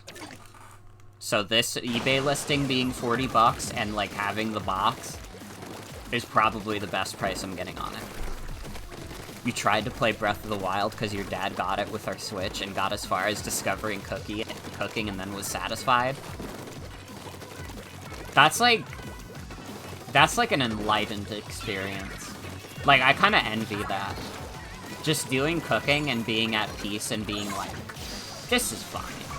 I enjoyed myself. What better adventure can there be than those one can take in the culinary world? True as fuck. Dude, I've been trying to learn how to cook, and it's gonna be a while before I get there, but my mom did show me how to make an omelet. And now I, like, keep thinking, like, man, I should really try and make an omelet on my own. Now that I kind of have an idea of, like, the steps to do so. Because it could be dope. Like, it's fucked up that I work in food service, but, like, food service doesn't actually teach you how to cook for the most part. Dude, like, actually, though, if I, like, get, like, cracked at cooking, I will absolutely hit you up for some dope-ass recipes. I gotta start with some basic stuff first, like the omelet is my first. But once I get to like a better level, I'll definitely like hit you up for some recipes. Cause I wanna be able to learn how to cook. Especially if I wanna move out of my parents' house within a few years. Honestly, I've been thinking about it, and like I'll run this by you guys since you are the viewers. I kind of wanted to do, like, a kind of, like, spiritual sequel to the Bucks-a-thon, where it's literally just like, hey, any money I get on this stream, we're just gonna, like, put in my savings account, so when I move out, we'll have, like, a bigger nest egg for that. And, like, I would probably still, like, have incentives and stuff, but maybe incentives that are, like, stuff I can more easily do rather than, like, hey, I'm gonna buy a whole new computer. No, it would just be, like, I don't know, a stream poop and fart simulator 25. This would not be for a while also. I'm not planning on doing this that soon, but I was, like, thinking about it. Like, maybe doing a stream where, like, I raise money to have even more money for when I move out, just so me and Jen will have, like, a cozier time with that. I was like, yeah, that sounds good to me.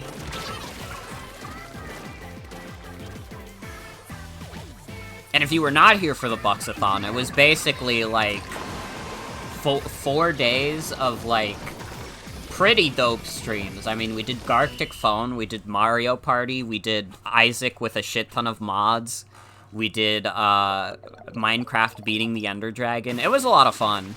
I think the Bucks-a-thon was very fun. Unfortunately, PayPal happened, but yeah, we got a little owned that round, but it's okay. We lost to Bogo's Binted, which, I mean, I could accept that. I could accept that loss.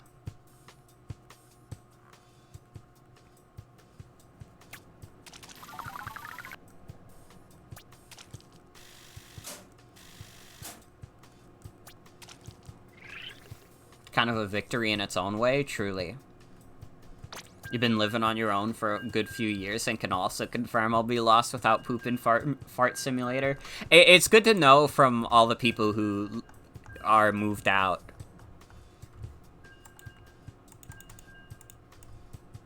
It's also, like, one of those things where it's like, I don't know. It's not important for me to move out of my parents' house necessarily because they treat me relatively well. And, you know, I respect my lifestyle. I mean, like, literally, my room is right above their bed, so they can usually hear me when I'm streaming, but as long as I'm not being too loud, they don't, like, get mad about it or anything. As long as I'm having fun. And also not fucking screaming. But, you know, moving out is something I want to do, because, you know, it's just like, I don't want to live on in the same place for the rest of my life. I could do without living on Staten Island. Listen, I've lived in Staten Island for enough years of my life. It sucks here. It sucks balls. Thinking of moving, but you gotta figure out a budget. Yeah. And again, it's one of those things where you want to kind of have, like, a little bit of a nest egg before you do it. I probably, like, it is, another thing is I want to get a better job before I do, because the deli, like, that shit doesn't have, like, health insurance or anything. And, like, at some point, I'm gonna have to get off my parents', like, health insurance. So I gotta get, like, a better fucking job. Like, at least one that has benefits, even if it doesn't pay crazy well. You would like to be able to use your air fryer without your roommate going like, no, that's too loud.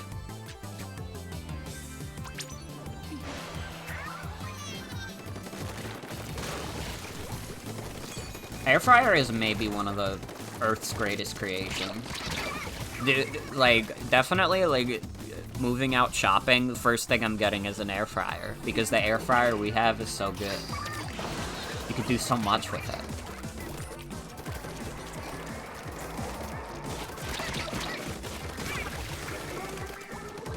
You've said you're gonna move out for years, but you don't have to, so it's hard for you to justify that much rent to live by yourself. See, that's why it's good that I also have a plan to move in with Jen, so we'll be able to, like, work with both of our revenue streams. Although, again, it would be nice to have a better job than, deli work, because, like, listen, I love streaming. Streaming does not, streaming for me does not pay the bills, and I do not feel comfortable, like, going on stream and, like, begging, like, guys, you gotta fucking subscribe, otherwise I'm gonna fucking explode.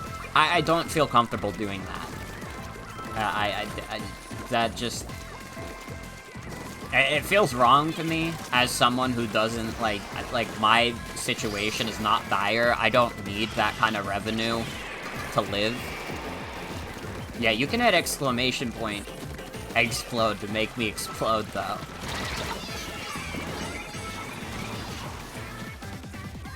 Also, honestly, I've seen the taxes that some Twitch streamers have to pay from being friends with some Twitch streamers, and I'm like, I would fucking die.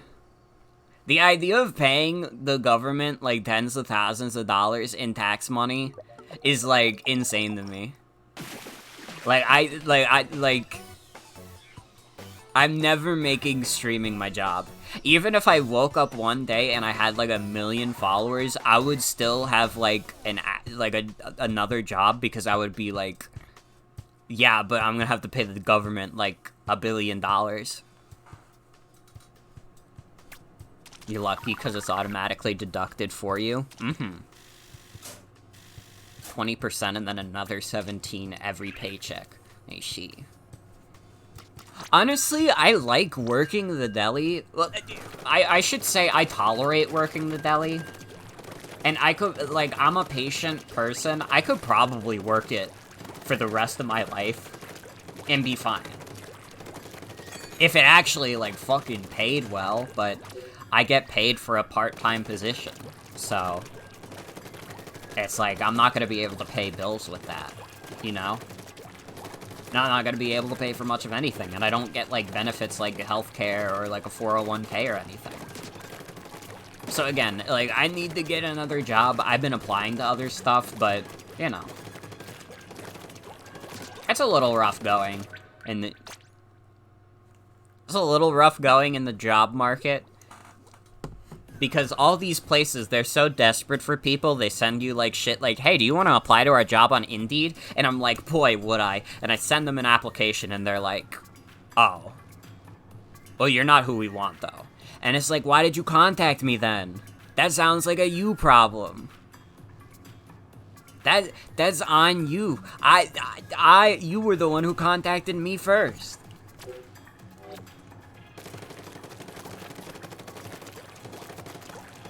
It's crazy. I mean, again, I'll land another gig at some point. I have no doubt in my mind about that. I'm not like doomer about it. I'm not like, oh man, I'm never gonna get another job. I know I will at some point, but you know, for now, I gotta deal with the fact that job hunting is hell. And that's okay. And I don't feel like embarrassed talking about it on stream. Because, like, dude, who cares? Oh, what? This 23-year-old works at a deli? What the hell's wrong with you? Brother, you're watching that 23-year-old.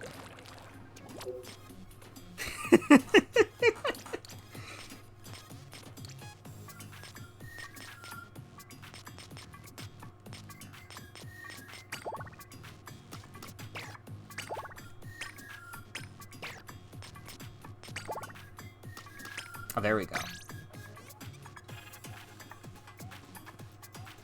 Trying to break into the games industry is a fool's errand, and brother, you can call me Bobo.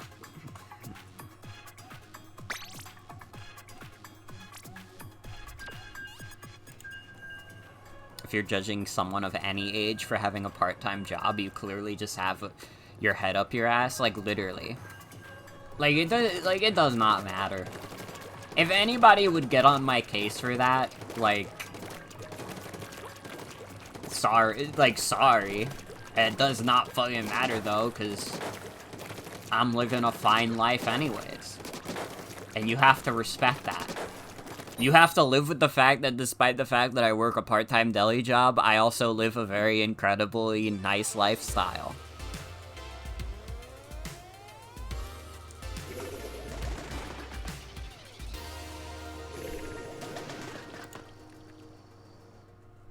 From what you hear, most office jobs are working slowly and kissing ass, and you could not do that. Honestly, I probably could. Like, I try not to be a kiss ass, but I also get scared of breaking any rules, so sometimes I end up being a little bit of a kiss ass, and this is my toxic work trait. I hope to God I never get a managerial position, because then I would probably get canceled online for playing it a little too close to the rules. Like, I know my fellow deli workers are trying their best, but they also took like an hour-long break. I'm sorry. That's why I had to give them a warning. And then and then I would get canceled. Working in a union job has you, like, let out. No, I know the contract. I do work a union job. My deli job is unionized. So I do, like, I especially follow, like, I follow the union rules closer than I follow the store rules. Like, there was one time, one of the union rules is that, like, if you work a 7-hour shift, you get 2 breaks. And then, like, management was trying to say, like, no, actually, you can only take two breaks if you work 8 hours. And it's like, that's not true. You know that's not true. It was specifically, like, every 4 hours you work, you get a break. And it's like, that's not true. That's not how that works. You only, like, the shortest shift you can work is 4 hours, sure, but that would be 8 hours for 2 breaks. That's not how it works. Uh-oh.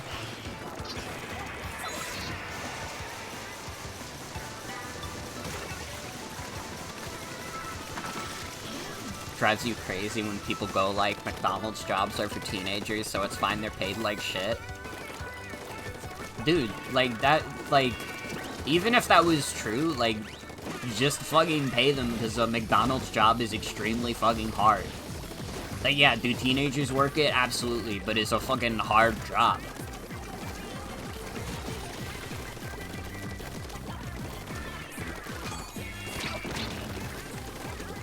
They should, like, they should, like, everybody in any job, no matter what, should be paid a lot.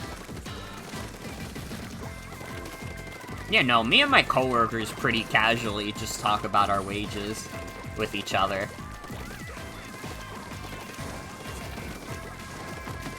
And pretty much all of us agree that we don't get paid enough to deal with the store shenanigans.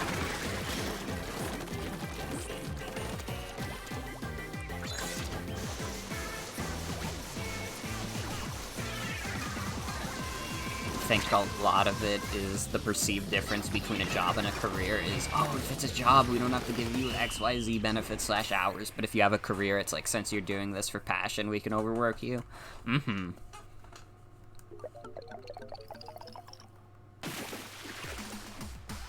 Wow, we clutched that. I feel like my Ultra Stamp at the end might have helped.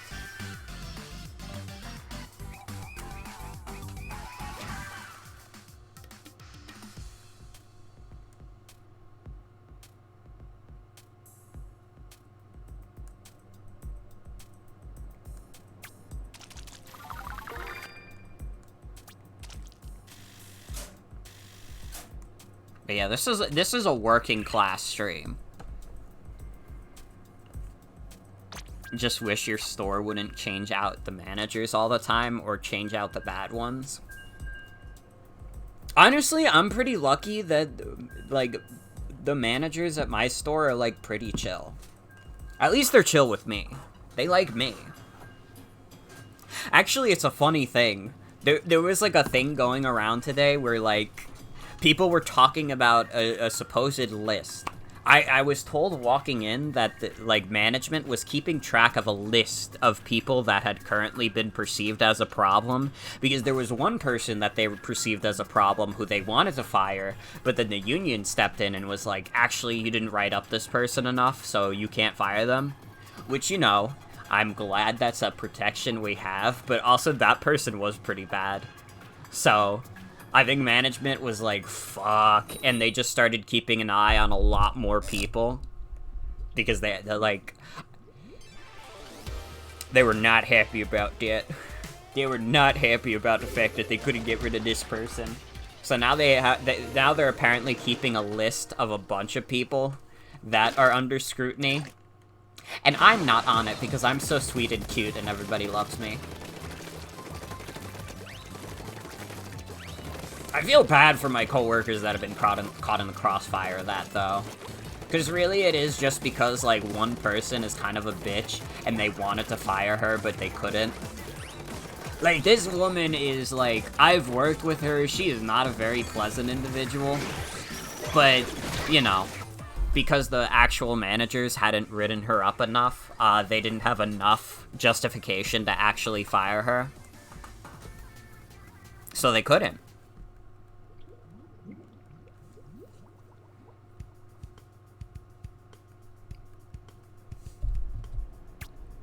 So now a bunch of my coworkers have to suffer as a result, and that just kind of sucks. That just kind of sucks a little bit. Managers blaming y'all for them not doing their jobs. For real. Listen, I'm cool with some of the managers.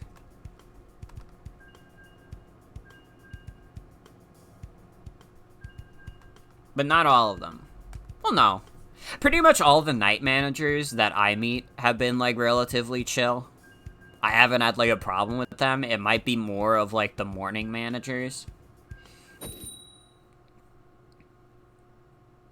Because, honestly, I saw, like, a couple of the managers today, and they were, like, around the deli, and, like, they didn't really, like,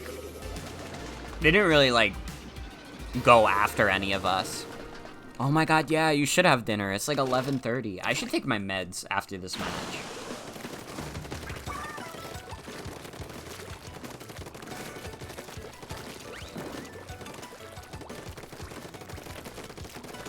I hate to say it, everybody, after being such a hater of this game, Splatoon is still fun. Sorry. I know, I was supposed to stay true to my beliefs and be, like, a based hater or whatever, but actually, like, I got charmed by the Squid Game, okay? I got charmed by it. Oh, it's like 8:30 there? Okay, that's not that bad. 8:30 is pretty late, but it's not that late. Yeah, we all learn and grow. But it's embarrassing for me because me being a hater of this game is forever a part of the internet. And now I have to live with the fact that I was wrong on the internet. Although nobody came after me for it, not yet. So that's good.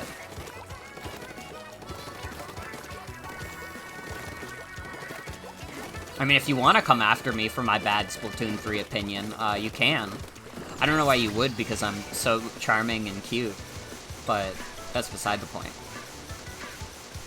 I think that's something. I liked your joke.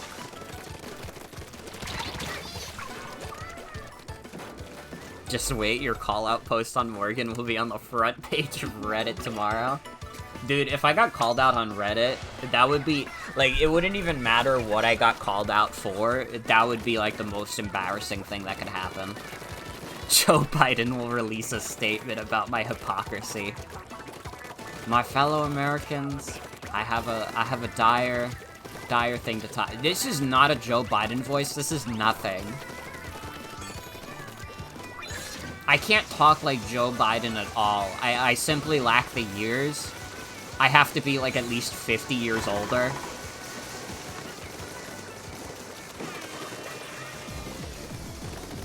I'm chasing after this fool.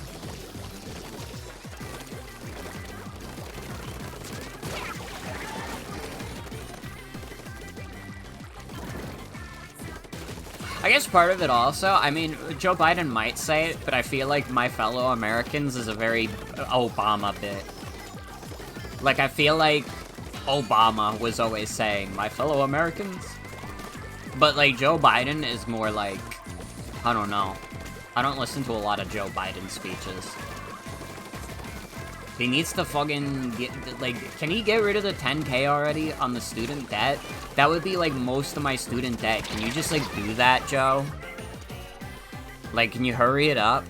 You keep, like, pausing the student debt. And, like, listen, I can't complain about that either. That's fine. I haven't had to pay, like, literally any of my student loans since, like, leaving college, but can you just get rid of the 10K already? It wouldn't be the best for everyone. A lot of people have way more than 10K dollars in debt, but for me specifically, it would be good. I'm so sorry, Nat. I'm so sorry. I imagine you're going to a medical school too. I'm so sorry. Oof.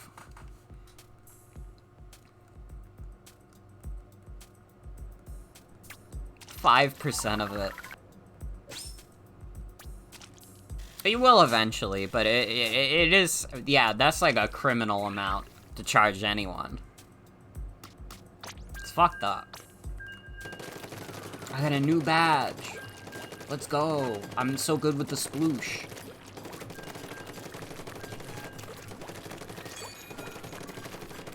I do like getting up close and personal with people in this game, so I do think the sploosh is the perfect weapon for me. I believe in you. I believe in you, Matt.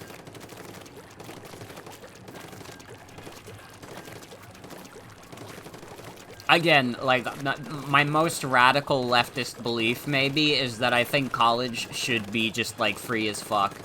And I think that stuff like college is, like, a net good. I think that education is a net good for the population.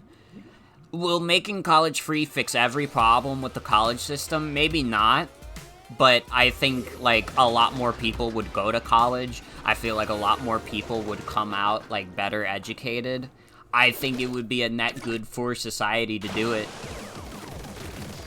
And, like, part of it is that I really enjoyed my college experience, and I've even considered going back to maybe try and, like, I don't know. I've considered maybe going back for, like, filmmaking, because I really enjoyed the film courses I took. But I haven't done it because college is fucking stupid expensive, and like, I would be wasting my time to get another major that, in the end, I probably wouldn't do that much with.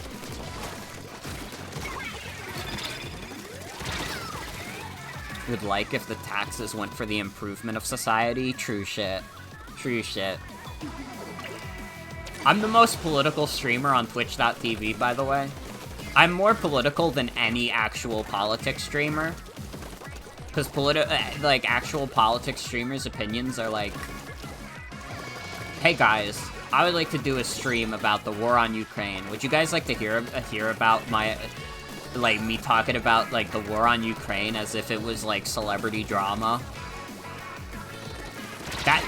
Okay, see, since I stopped chugging the Splatoon 3 haterade, I had to make probably the most scathing, like, hater statement I've ever, like, had. Like, that was a fucking, like, that was, like, dragging someone through the dirt.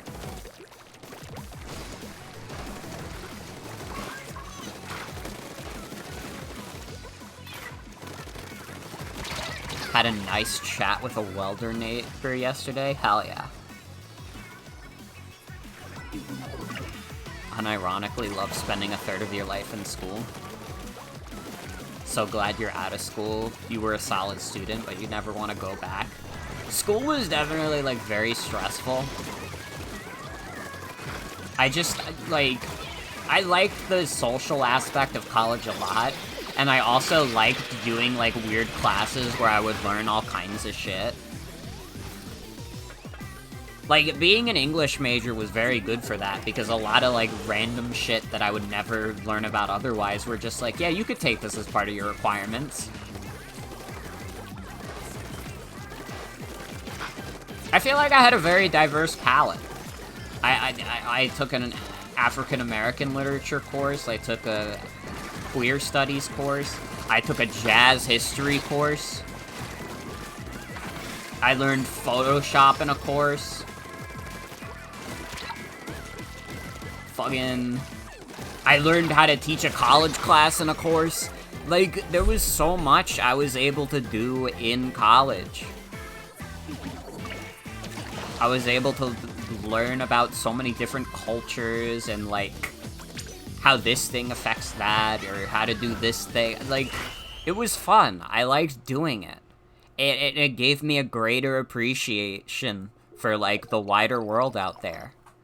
But it would be stupid expensive for me to spend literally any more of my time in a school.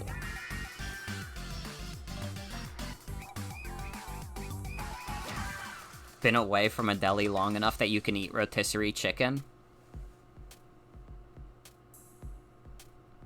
Yeah, who needs the doubters? We still won, despite that person leaving. Part of you just wants to have your MD already, like, no, you don't want to be a surgeon, why do you have to rotate in surgery? And yet this is the only time in your life you'll get this insane experience of being in an OR.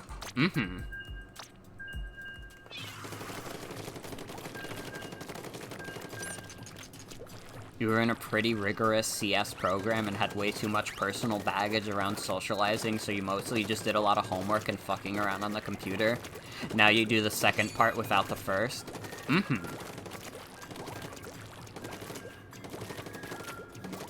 Fair enough. Fair enough. I mean, that's part of it also. I feel like if the socialization aspect of college is, like, hard for you, then, like, it's probably not that tantalizing to ever go back, even if they made it free. Because really, I think college, for me at least, was, like, 50%, like, actually doing courses, and 50% the socialization aspect of it. Because I met some really cool people in college. A couple people that I've even, like, kept in contact with. And that was nice. And, you know, I liked, like, fucking COVID fucked this up so bad, but it was so nice when we were on campus, like, being able to go in and, like, see other people who were like me and, like, played video games and were gay and shit. Like, that was fun. You're pushed into going to college and you're not sure how you feel about going back. I get it. I get it. That's another thing, is that especially with the way the job market is, it feels like people feel forced to go into college, or they get, like, forced by their parents or whatever, so it's just, the prospect is not very good.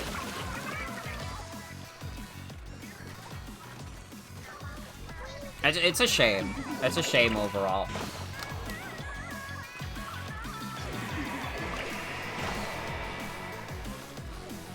In the end, we just need very bad things to happen to some very powerful people. Ugh. Sorry, I thought I was gonna choke on my water.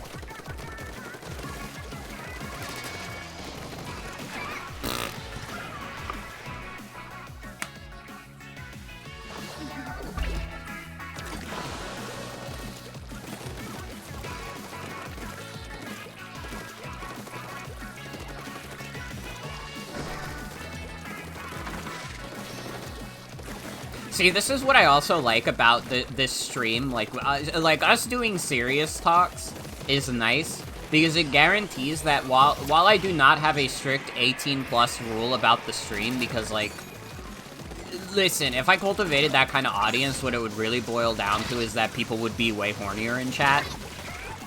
But, like, us having these serious talks basically guarantee that any teenager who would try and watch this stream would be immediately alienated by the fact that we're just, like, casually talking about, like, taxes and, like, college and stuff. They would be like, what the hell? I don't understand any of that. I don't even know algebra. And it's like, yeah, bruh. Welcome to the motherfucker Morgan stream.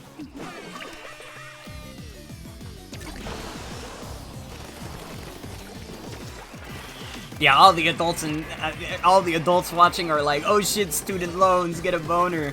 They love hearing about that. But all the kiddies, they're gonna have to be tucked in tonight.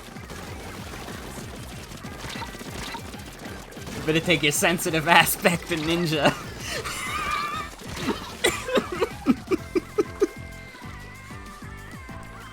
Also, that's good to hear that your hands have healed from work. I'm lucky, like, my hands have also been healing. I used to work closing shifts a lot, which is also part of the reason why I didn't stream as much earlier this year. That was why you got, like, 3 good streams a week. Was because I would work the closing, so it was like, I'm not starting a stream at 11 p.m. That's crazy talk. But yeah, I was always cleaning slicers, and that shit does destroy your hands.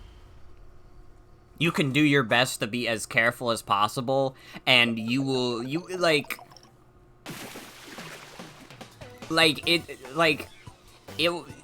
my hands were, like, a little fucked up. You would, like, feel my hands, and they were very rough. But now my hands are pretty silky smooth. My hands have mostly recovered from that.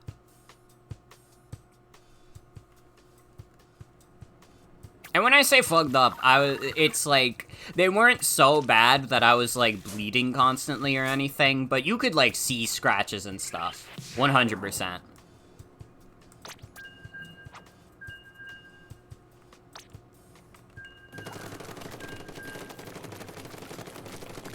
We got a little fucked up that match, but that's okay. They're not all gonna be winners.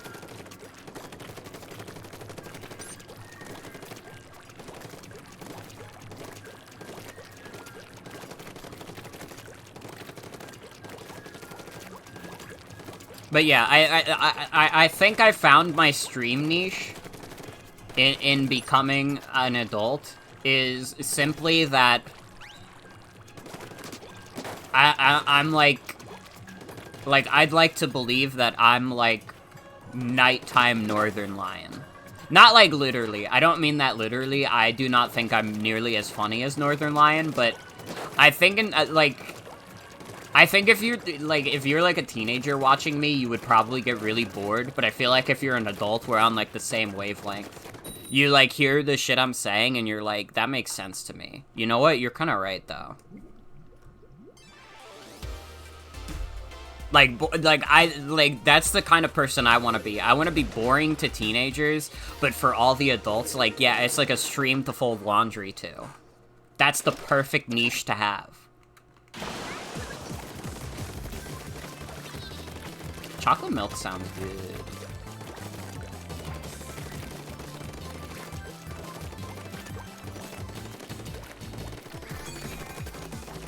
Sending their squidge to war. You say that thing about child labor also. I like thought that like thinking about it again is like thinking of the one like post online that's like the most popular game with children is Minecraft. The kids yearn for the mines, and like I lose my mind a little bit every time I think about it.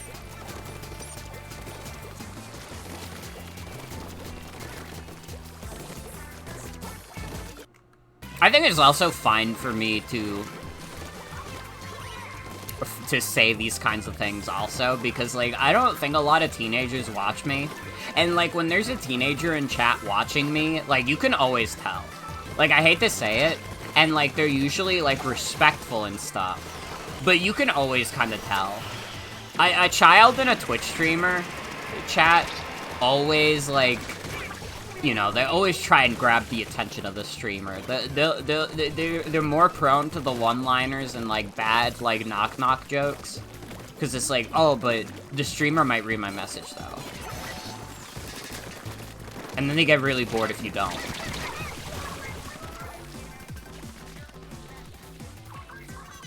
Your 33-year-old ass will have a chalky milk every day if you want. Hell yeah. Listen, I'm an adult with a fucking plush hoard behind my computer monitor. It's okay. And I love sweets. Big sweets enjoyer over here. Sorry to say that most of your social interactions are trying to pull off a one-liner joke. Okay, but there's a difference between an adult one-liner and a teenager one-liner, to be fair. Like, an adult one-liner is usually related to the conversation at hand. A teenager one-liner is like, oh, you're talking about, like, football? Oh, by the way, like, have you heard of a Fortnite W, though? Hashtag hit the whip.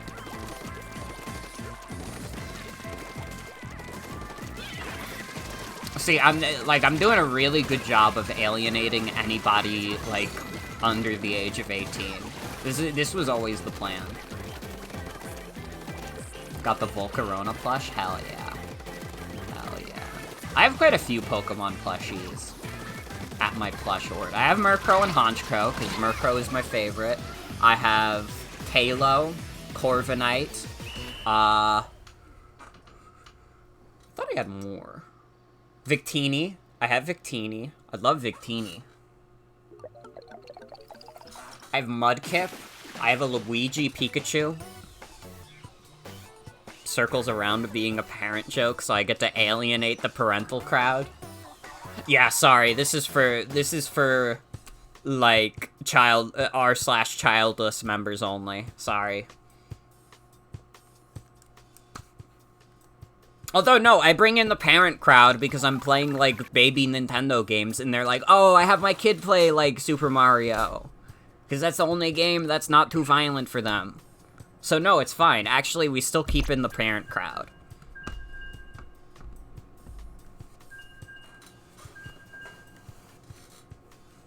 That's true also, what you said earlier, that it's easier to have real conversations with smaller chats. 100%. I'm glad we have, like, a small, chill chat here.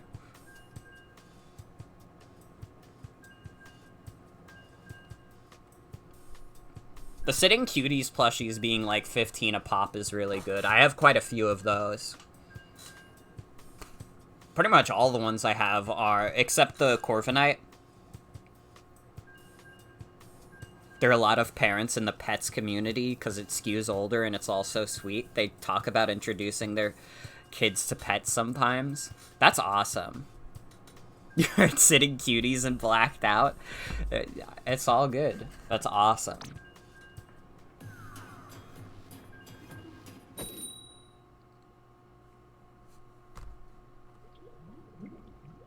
I should get Maractus. Fuck. I have, like, a gift card. I could literally get that. Maractus is one of my favorites. Is that still online? I will buy that with a gift card.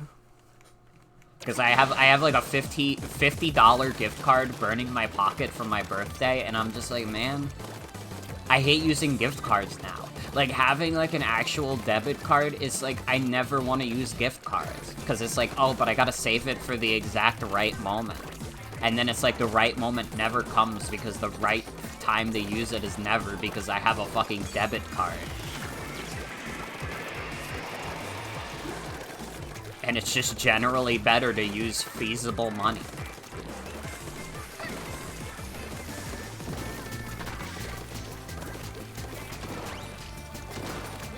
Sites are like, now you can only use our gift cards? Oh god. That could happen on Pokemon.com, honestly. I mean, I don't know if there's Pokemon gift cards, but if they don't take this American Express gift card I have, I'm gonna be really upset. Like, I don't want to be a bitch to my family and be like, hey, can you get me, like, Visas?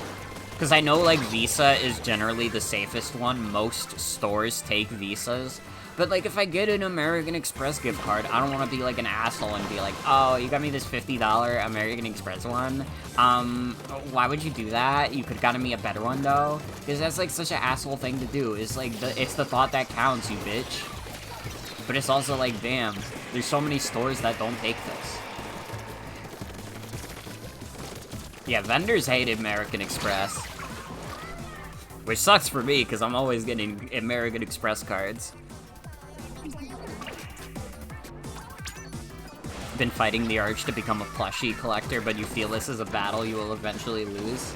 In the end, it is a battle we all lose.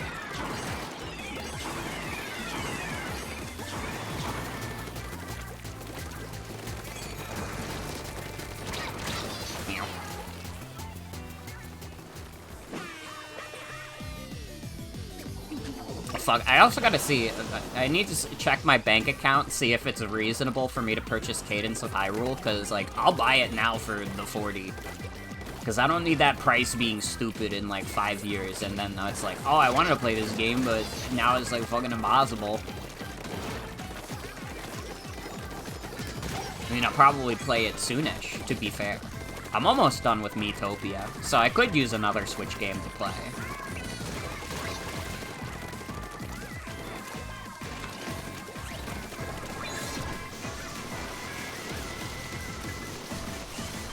Really admire my power of getting everyone to just attack just me. It's because of my tendency for violence. It makes people want to join in on the experience of being fucking violent. Lost it as soon as you discovered Toriba. Most of your hammock plushes are Toriba wins. I respect that. I have a lot of different plushies. I got a good variety back here in my plush hoard. I got Splatoon, I got Sonic, Kirby, Chainsaw Man, Pokemon, Mario. I got Spy X Family, Fire Emblem. I just have a random crow.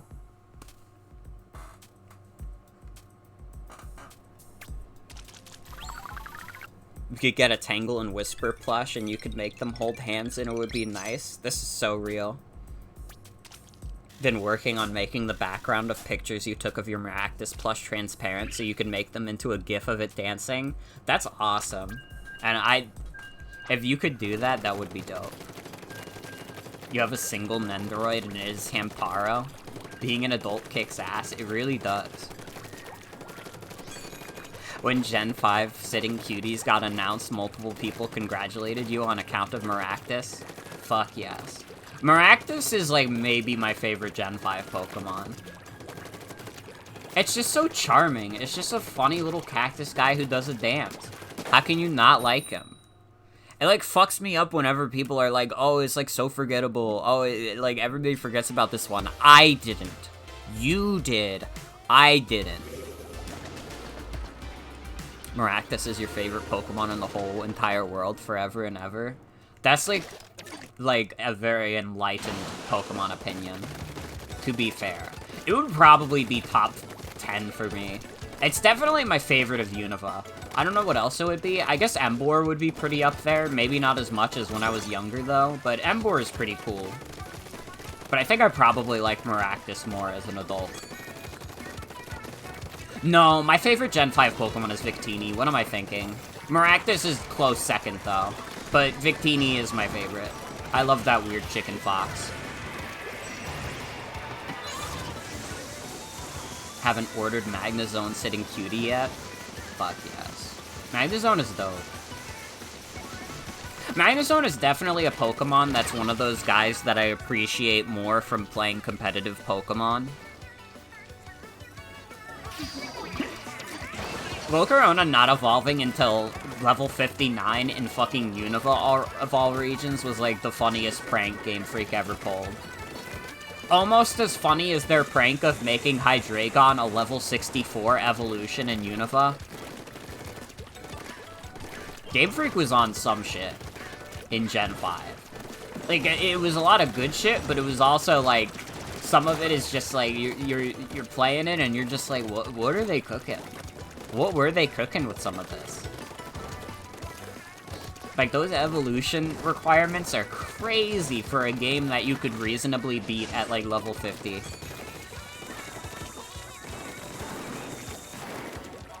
Larvesta is very cute, and Volcarona is a lot of fun to use.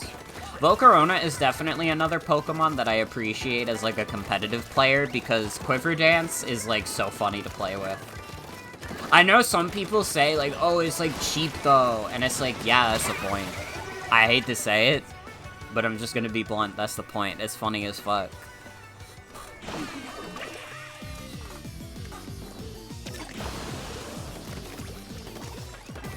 Haven't used it in battles in Scarlet Violet, you really should. Like, having both Terastallization and heavy-duty boots is, like, such a big boon for Volcarona. Volcarona has been one of my favorites to use in OU. You're splatting out tunes. One of these days I'm gonna stream Scarlet and Violet. I mean, it could even happen soonish. I have to decide if I want to go through the trouble of setting up Pokemon Infinite Fusion, because that I even said, like, yeah, that's probably next, but, like, man, Scarlet and Violet is a very tantalizing stream game as well. Again, like, Scarlet and Violet are probably my favorite 3D Pokemon games.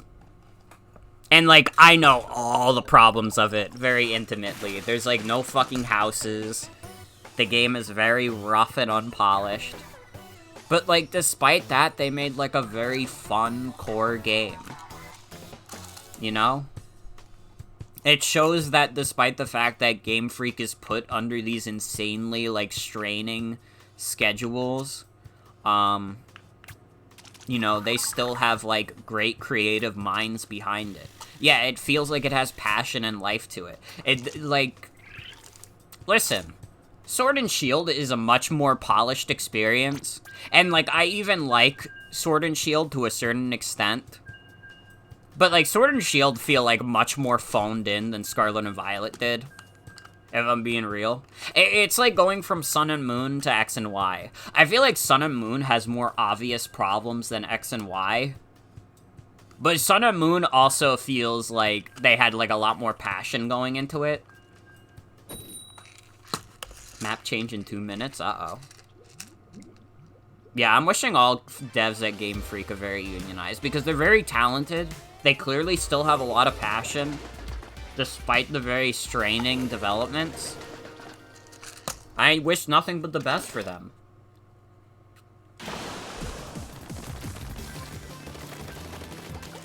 Also, no problem, Cosmo. Thanks for joining me. I might play for a little bit. I want to see if I can hit that 999. There's no real benefit to doing it, other than it'll make me feel good. What was the gimmick for Scarlet and Violet? It was terrestrialization, which is basically, you can choose one Pokemon to change their type for the rest of the game. And by changing their type, they get increased damage from any move they use that is that type. And also, they gain the defensive traits of it. Which, for some dual-type Pokemon, that would be really great, because you still get Stab, which is same type attack bonus. You still get that from their base types, but you also get a Stab increase from their Terra type. That's what the crystal thing is. That's what terrestrialization is. Terrestrialization is the crystal thing, don't worry. Ow.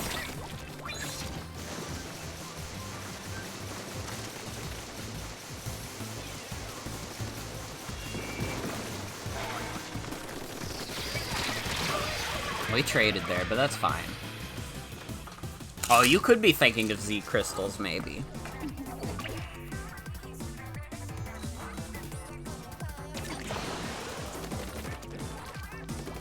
But yeah, I was expecting Scarlet and Violet to be shit. And for the first few hours, I was really not enjoying it. But once I got into the groove of Scarlet and Violet, like, again, I'm telling you, like, I feel insane trying to explain it. But Scarlet and Violet easily became my favorite 3D Pokemon, and I honestly think it's not even that close. I don't think it's that close to my favorite generation. Like, Gen 3 is always going to be at the top. Gen 5 is very good. I respect Gen 1 a lot. I honestly think, like, Gen 1 gets a little too much heat online sometimes. But I like how weird it is. I like Gen 1. I like a lot of the earlier Pokemons. I do like Gen 2. Gen 4, out of, like, the first 5 generations, is probably... I don't even know if it's my least favorite. It's, like, tied with Gen 2 for least favorite of the first 5 gens. I think, like, Gen 4 is, like, Platinum hard carries it. I think Platinum hard carries Gen 4. Like, Platinum is so good that it makes you forget that Diamond and Pearl suck balls. Like, maybe that's a little harsh, but Diamond and Pearl really were not that good. Diamond and Pearl are bad enough where I still think, like, BDSP clears Diamond and Pearl. I don't think BDSP clears Platinum, but I think BDSP is a way better game than Diamond and Pearl.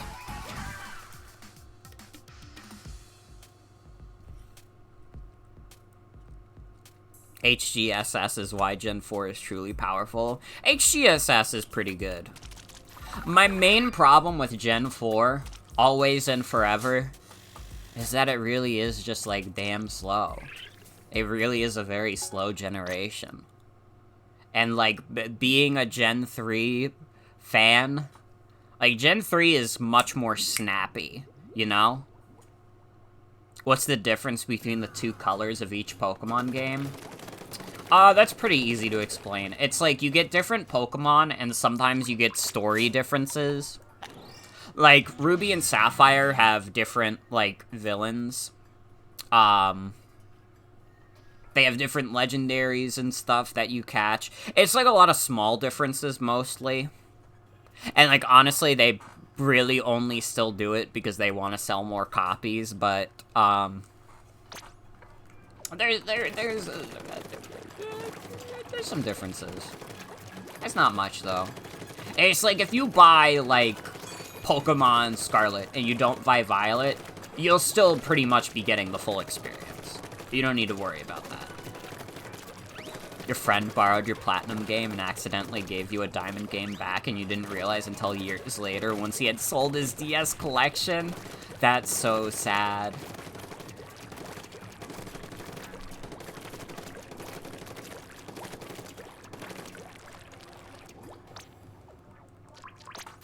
Let's just use up our conch shells. Drink ticket? We'll take it. Ability chunks? Chunks, huh?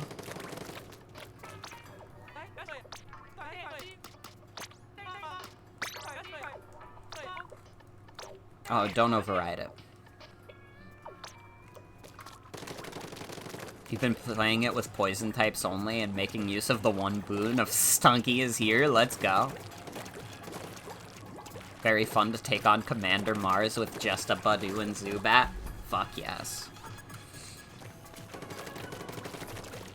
Doing, like, little challenge runs in Pokemon is fun. And, like, it doesn't even have to be, like, that overtly challenging. It can just be, like, a fun little, oh, I only use this type of Pokemon or whatever.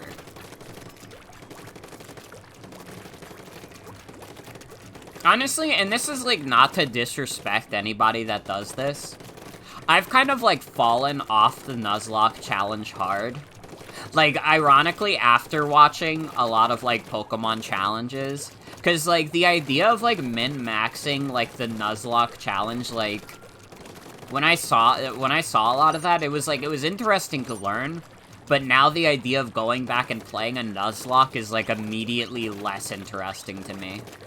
Because it's just like, oh, but, like, I could be doing this, or I could be doing this to make it harder, or, like, I know that this Pokemon, I know that this trainer has these Pokemon, I know, like, everything now.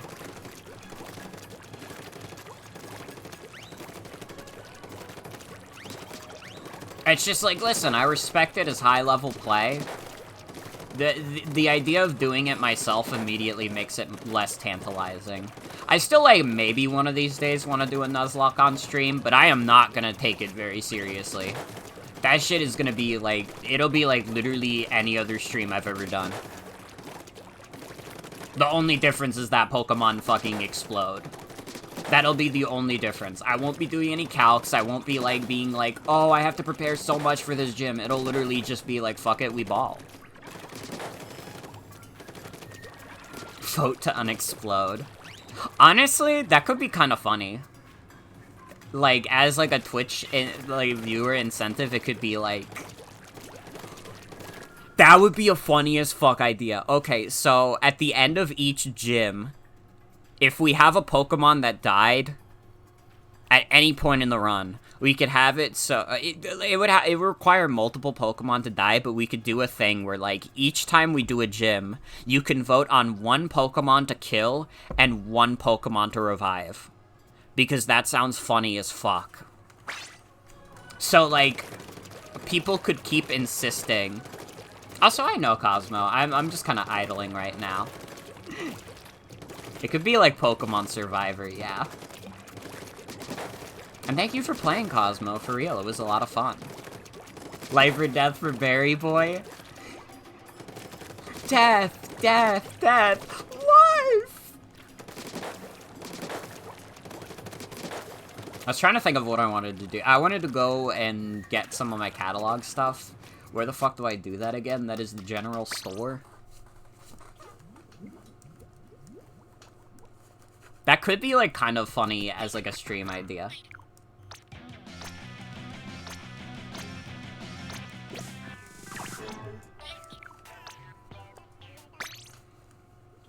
I'm glad to hear that. Not glad to hear that you had a pretty shit day, but I'm glad that hanging out and playing Splatoon helped out with that a lot. Because, you know, we could all use some pleasant days, you know? So I'm glad you had a good time playing Splatoon after a shitty one.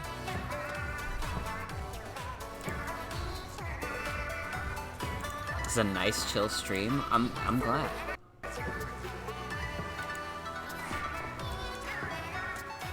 I mean, we'll definitely we're gonna keep playing a little bit longer. I don't know if we're actually gonna get to 999 though.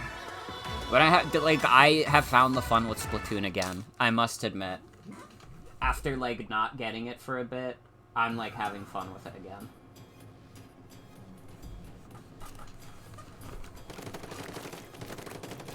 Say Gex. Dude, gay sex. But they made it secret. I think gay sex should always win at Splatfest.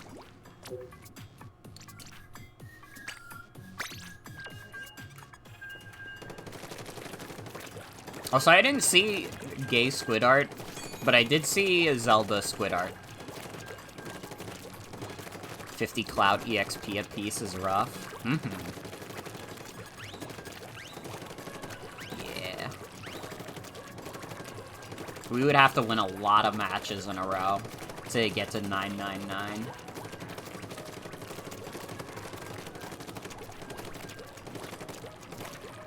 For Splatfest, everyone was talking about how they like to kiss men. Oh, that's good. That warms the heart to hear.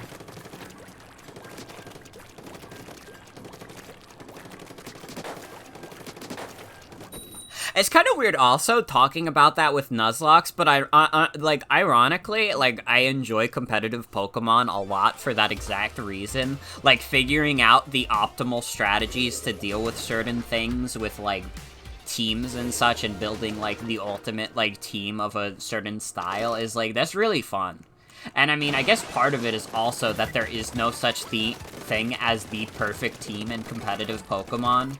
Because there will always be checks and counters to certain things, especially since Smogon, like, you know, they're gonna ban stuff that's a little too stupid and restricting. I know people are not always a big fan of, people aren't always a big fan of Smogon bans, but I think for the most part they're, like, a positive thing. Like, listen, do you want to live in the world where every OU team is running Miraidon and Koraidon always and forever, and they just beat, like, 90% of all the Pokemon, and you can't use, like, most of them because, like, there's two guys who are obviously better than everybody else? That's exactly why you can't be an intense gamer, because you don't have the mind for that kind of calculating. I like it in, like, strategy games a lot. Like, I like that kind of thing in strategy games, not so much in, like, you know, like this. Oh, listen, if Maractus was the best Pokemon in terms of competitive, like, I would have no complaints about that, to be honest. Have I played Stardew Valley? Like, 5 years ago, I played an hour of it.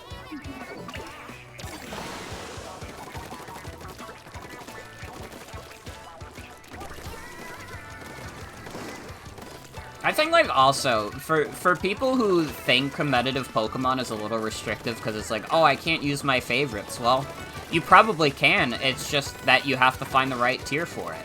And that's its own process, and granted, I could understand if you didn't want to go through that process of figuring out where that Pokemon would be good. But, like, I think that basically every Pokemon in the history of Pokemon has been usable in some competitive format. All you need is your ice from fridge. True shit. Your faves are just spread across different tiers. I understand. Me and Sienna were talking about this, and in case this doesn't happen, I'll talk about it anyways, and, like, I think this would be fun for people who watch the stream but don't really get involved with competitive Pokemon a lot. Me and Sienna have been talking about potentially doing a draft league, which is basically competitive Pokemon where you get, like, a set of, like, 12 Pokemon, and then, like, you know what your opponent's Pokemon are, and, like, depending on who your opponent is and what Pokemon they have, you have to determine out of which 12 of your Pokemon you have that would be, like, the best to build a team with.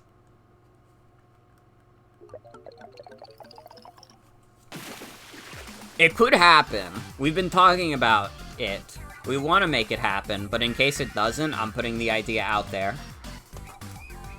Wish there wasn't anything goes for silly themed teams. Sometimes you want to fight people on Pokemon Showdown with a fun gang themed team, but they only work on anything goes and get instantly annihilated by legendaries. Understandable. Understandable. He added the draft to Pokemon. Can we get some lore in chat? This is a certified war moment.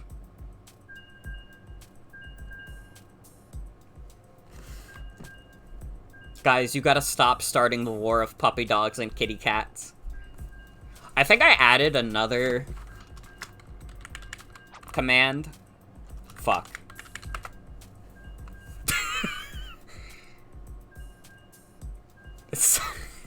I hope you guys enjoy this new command. Oh yeah, smoke up, baby.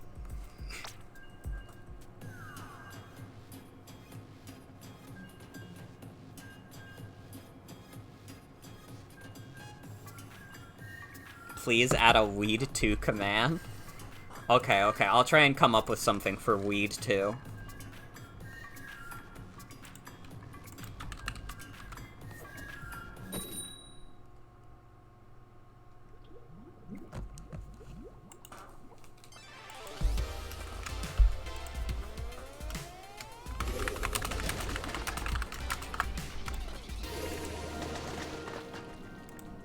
Okay.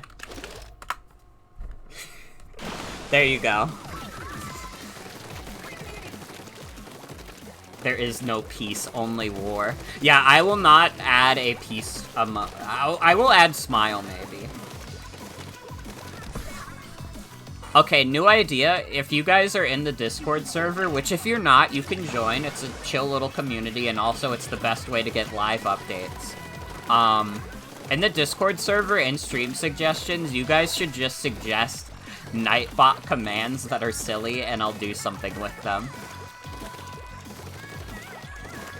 It'll be like a scavenger hunt of making a shit ton of Nightbot commands and seeing how many chat can discover. And we'll keep doing this until I get bored of the bit of coming up with increasingly, like, useless Nightbot commands. Like, I had my fun with the serious Nightbot commands. The age of silliness has begun. Hey, Cosmo redeemed pretty good, and I've got to say, it's pretty good.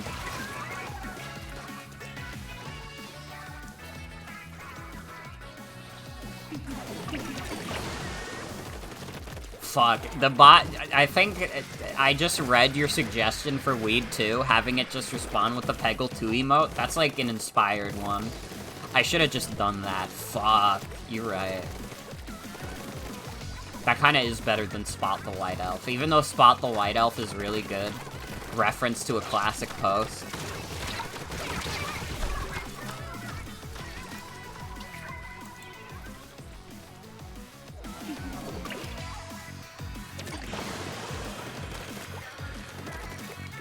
Maybe we could think of another two. We could do War 2.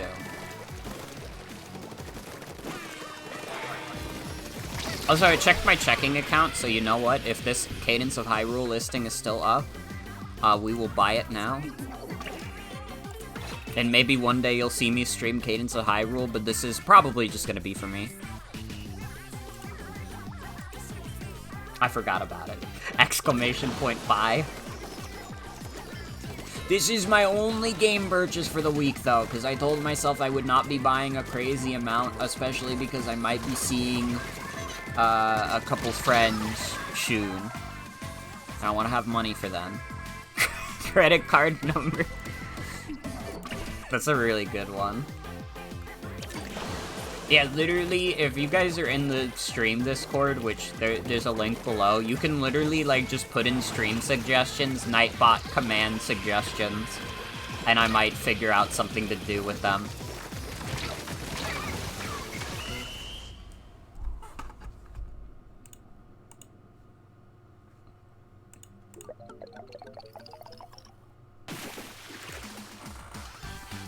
Exclamation point, White Yoda. Nice W. Nice W.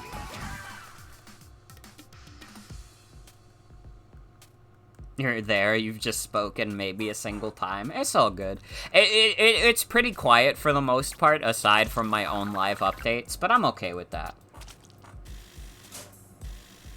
As long as people are chillin' and happy, that's all I can ask for.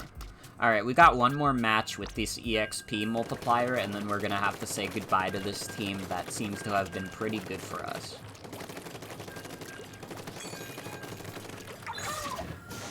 Yeah, you get to see V post a lot of sillies.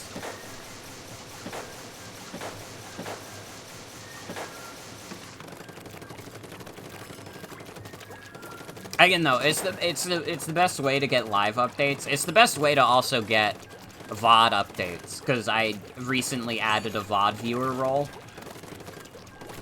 So if you're watching this in the future, or you're watching this now, but you usually don't get to watch, you can also get updates for when a lot of my VODs go live on the stream archive. Again, I'll always be quite proud of my stream archive work. I do my best to make sure the stream archive is consistently high quality and consistently uploads in a good time frame.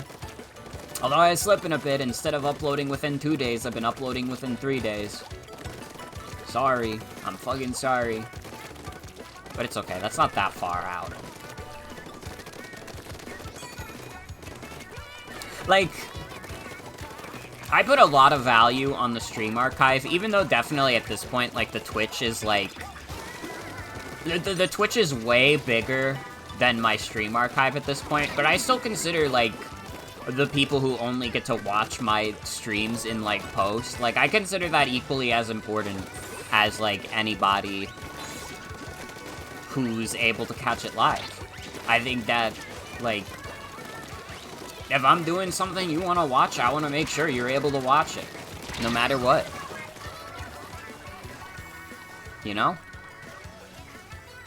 3 days, like, Jesus Christ.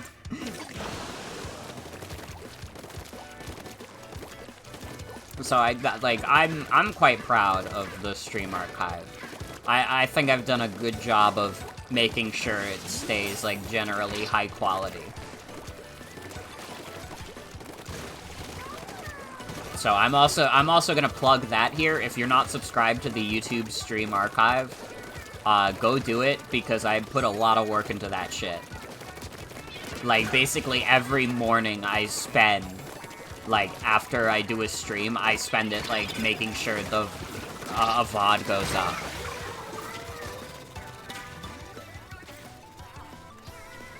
Like, I think I just got the last Socks Mod VOD up, and tomorrow the last, what was it? The last Cult of the Lamb stream will be up. I mean, fuck, I even have, like, a full list on, like, my Tumblr blog of, like, a Google Doc that just tells you every video game I've ever streamed, and you can just click on it to find the playlist or, like, specific video if it's only one part. I put a lot of work into this shit, so you know what? I don't even care that I'm promoting it now, because I'm proud of it.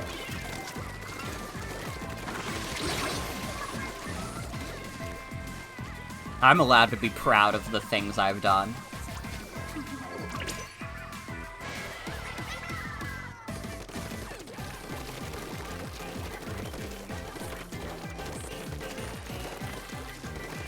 More functionality than most people will make with their VODs. Yeah, like, listen, I don't have a problem with people who take a while to upload VODs, because, again, it is very much a commitment that you have to be willing to make.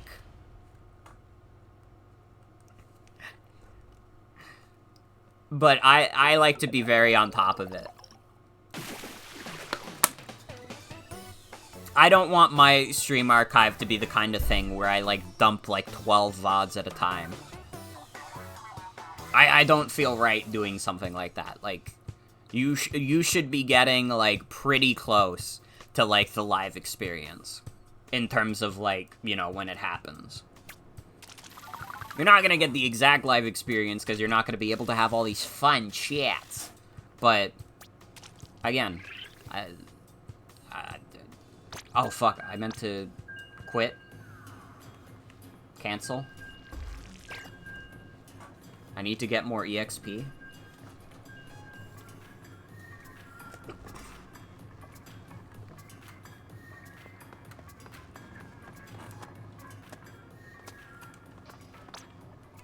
Oh, I don't have any conches.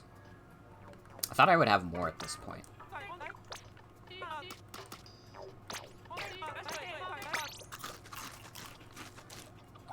I would love more yummy EXP, please.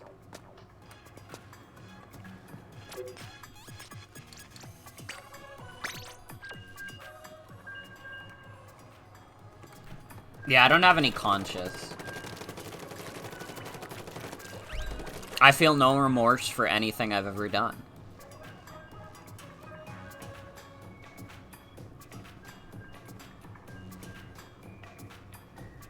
In fact, if I've ever wronged you, suck it up.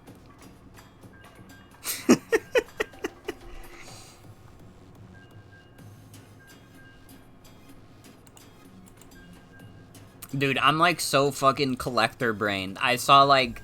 While I was closing the Cadence of Hyrule tab, I was like, dude, Undertale on Switch, I should get that. I literally already have it. Evil Morgan is Nagrom. Nagrom is my evil twin. And she has to be killed.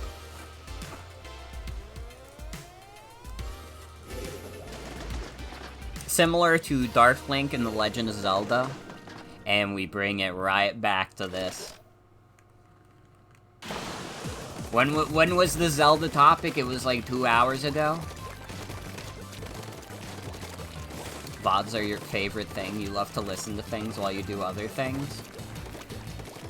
Yeah, it's less of a commitment than watching something live. Although, to be honest, I have perfected the art of lurking in a lot of Twitch chats when I do watch live stuff. Like, I don't think I've ever talked in a Northern Lion chat. I watch Northern Lion a lot because he streams a lot, like, right before my shifts, so I catch, like, the first hour or so, a decent amount. Same with Picasbury. They're both morning streamers, so I catch a little bit, but I just say fuck all in chat.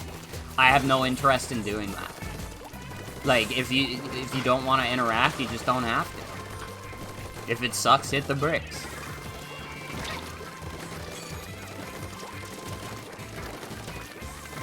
There's the Splatfest theme also, Zelda. This is true. Wind Waker made you care about Ganon, and damn, it got you. Queer ass cannot stop talking. Yeah, Automod was incorrect for that, but... This and Greg Chun's streams are the only ones you talk in, because it's more fun to talk in a smaller chat. Yeah, again, like... I like having a smaller Twitch chat, because honestly, I don't think I ever want to get to a point where we have, like, 1 million people in chat at once. Like, this is crazy.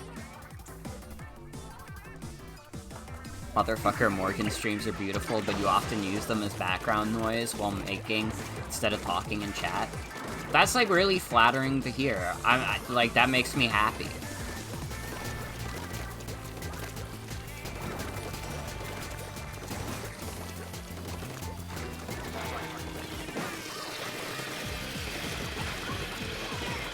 Again, you guys don't have to worry, like, I don't think this stream is ever gonna get that big anyways, because I have variety streamer curse. People will come in, they'll see, like, oh my god, you're streaming this game, this is, like, my favorite game ever, and then I'll never stream it again, and they'll unfollow in, like, 2 years, when they realize Morgan's not going back to it. You know, I thought Morgan was a dedicated Mario Call of Cthulhu streamer. It turns out she doesn't have the stuff for it.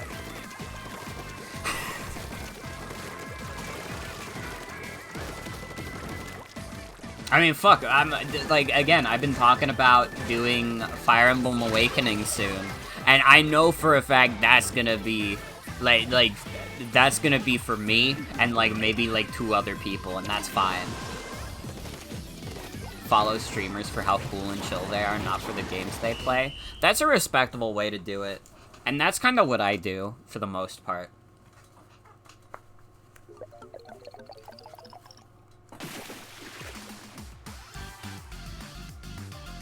Like, if they're really knowledgeable at a game, then, like, that's interesting, and that would be a reason to follow them for that. But for the most part, like, I think that when you're, like, especially the kind of stream I do, I think the personality is important. Like, that feels a little, like, I don't know how else to put it. I do think, like, if you're watching, like, basically any variety streamer, like, the personality is the most important thing. If a variety streamer has a nasty personality, like, why the fuck would you watch them? If they suck playing Pokemon, they're gonna suck playing fucking Super Mario suck and fuck. It's the reality.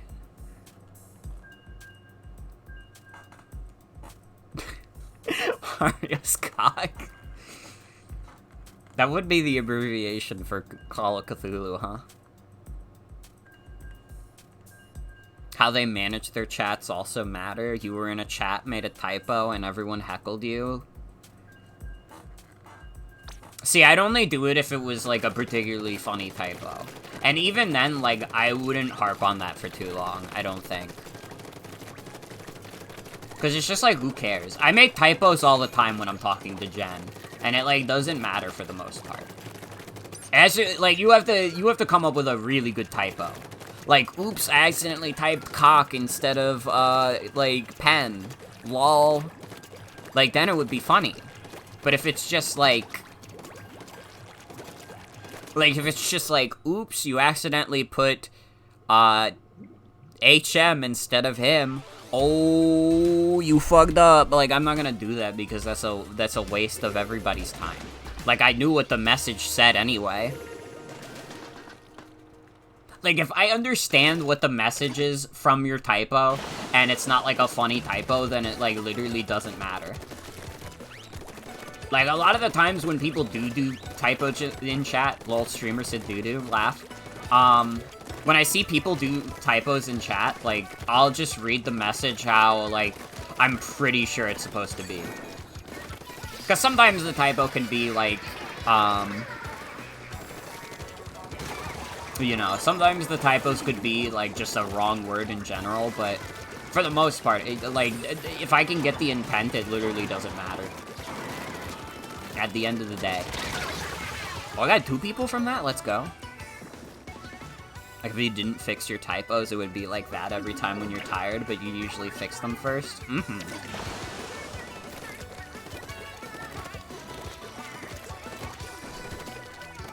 And see, like, I could still, like, tell what you were saying anyways. So, like, what would be the point of me being like, oops, you misspelled typo, dummy. Gonna send your ass back to camp. Camp spelling.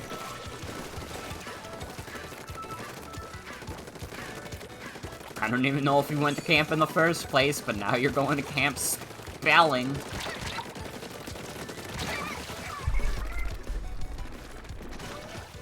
Purpose of language is to convey thoughts and ideas, not to be perfectly concise. Yeah, like, we're not min-maxing speech here.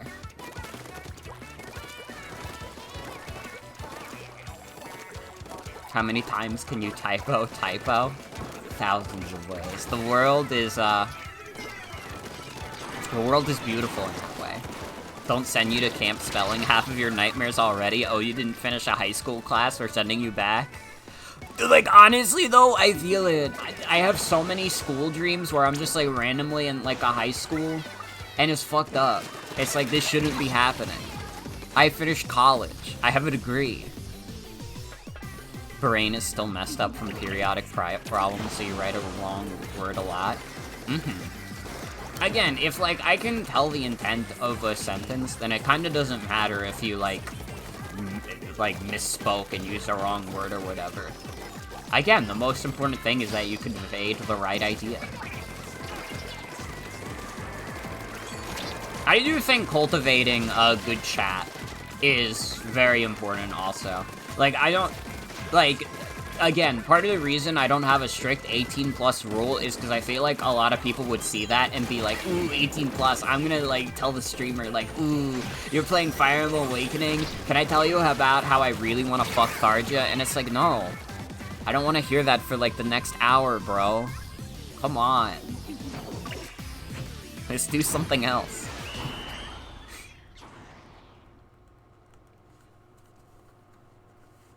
Most of your high school dreams are there's a test today you forgot about and you're completely unprepared.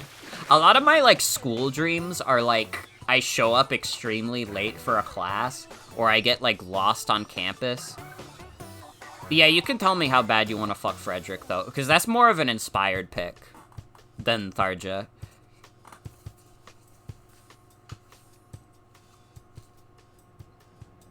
Eventually the school nightmares will fade. Fingers crossed. Fingers crossed. Getting a weighted blanket helped you too? Dude, I would be like the 22-year-old, not 22, I'm 23, the 23-year-old sleeper. I have such bad insomnia too, I should maybe consider a weighted blanket. Completely forgot about a class and I've done none of the assignments, your fuck dreams, God. From going on a lot of vacations as a kid, also, I have a lot of dreams that take place in a hotel. And these aren't nightmares, but I have a lot of hotel dreams. Especially, like, going into hotel gift shops. I don't know why specifically I have a lot of dreams where I go into hotel gift shops.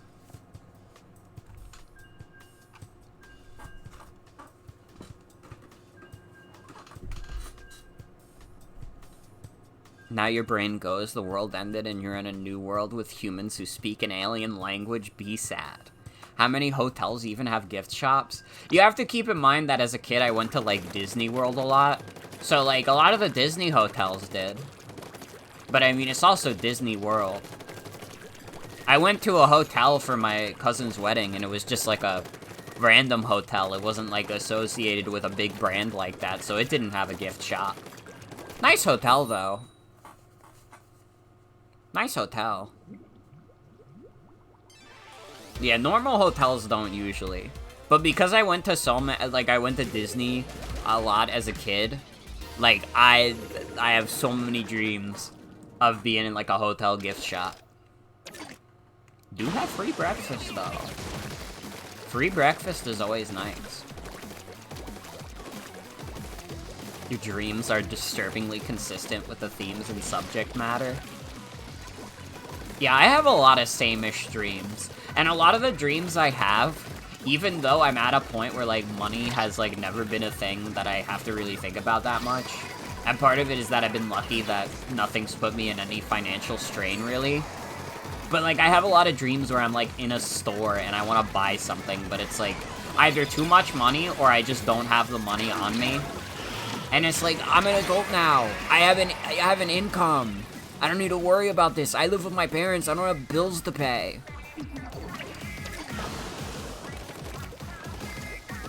Also, hell yeah. I need to order Maractus.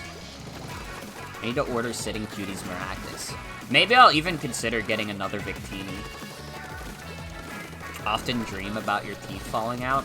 I used to have teeth falling out dreams.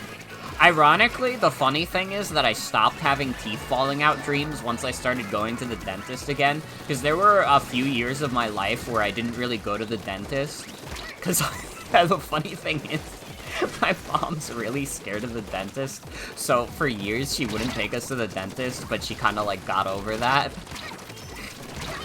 But, like, when I didn't go to the dentist a lot, I would have dreams about my teeth falling out. So I think it was literally, like, I was afraid, like, oh my god, I haven't been going to the dentist, what if my teeth are all fucked up and I don't know it? Although last time, like, again, like a couple days ago, I went to the dentist and my teeth are so fucking good right now. They just said I needed to brush a little more at the gum line, which, you know, we take what we get. Also, good night, Cosmo. Thanks for hanging out. Have a good night.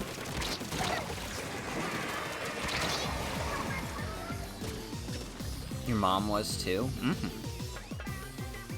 dream you remember before getting chased by a big green bug was that you were a U.S. Senator and all bills were passed based on how quickly you could pile drive your own farm into a fine bloody mist. Holy shit. You went to the dental school to get a discount cleaning, but they turned you away because your teeth were too nice for the students to learn off of? That's funny as fuck. You know, that's the way to be, though. Honestly, and like, again, I'm an adult. I'm on anxiety meds, so I don't give a fuck about saying this. I was not... for many years, I was not on top of my dental hygiene, and I'm getting better about it. I've done a good job of implementing it into my, nightly routine, so but I have mad respect for anybody who's been able to keep it consistent basically their whole life, because I have not. I've been very bad about it. And considering I consume so much sugar, it's a miracle my teeth haven't fallen out of my fucking mouth. Actually, the fact that my teeth are as good as they are is like a miracle of God. So, like, someone in heaven is watching over me right now and says, Morgan, thou shall have decently nice teeth, all things considered.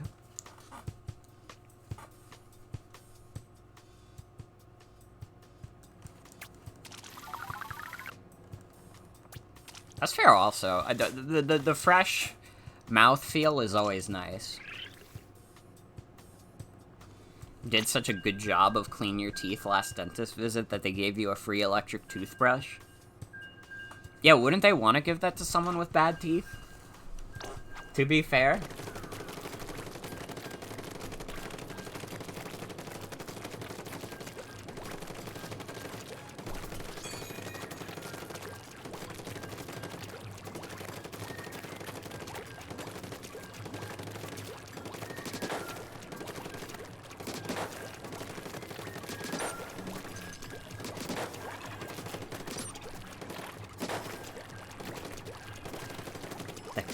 Get cleaner.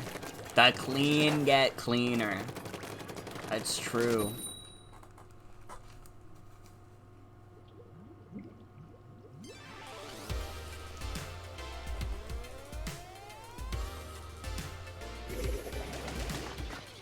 I am proud of myself though for getting my dental hygiene in check. Enough that this was the first time in a while I went to the dentist and they were like, yep, they're good. You don't have any cavities and stuff. And granted, the cavities I was getting were really small. I wasn't getting, like, crazy cavities or anything. Like, you wouldn't look at my teeth and be like, well, what the fuck, Morgan? Your teeth are, like, rotting out of your mouth. But it was still, like, it was a little demoralizing. Like, every time you go to the dentist, and it would just be like, well, I got a cavity again. Couldn't afford the dentist for a long time and you have soft teeth? Uh-oh. Did I add a new 50k bits emote? I did. It's guys. I don't think Balan Wonderworld 2 is coming out. I couldn't find a version of this Doge without the text, so I think it's really funny to have the text on there.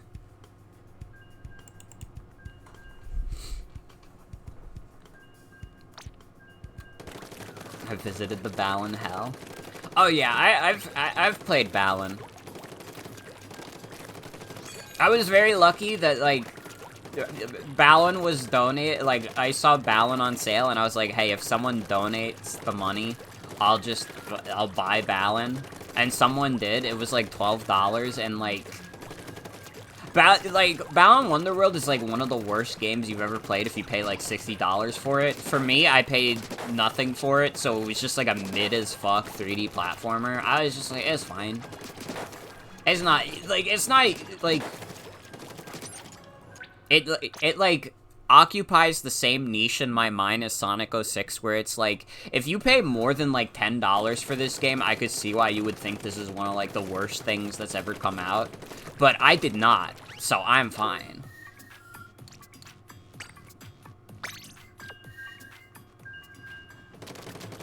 Yeah, I usually stuck to the outfits that had like a glide.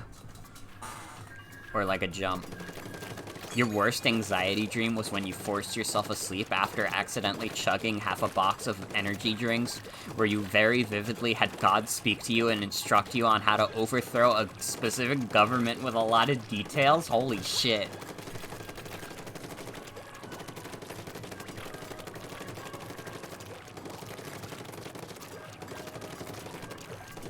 That is scary.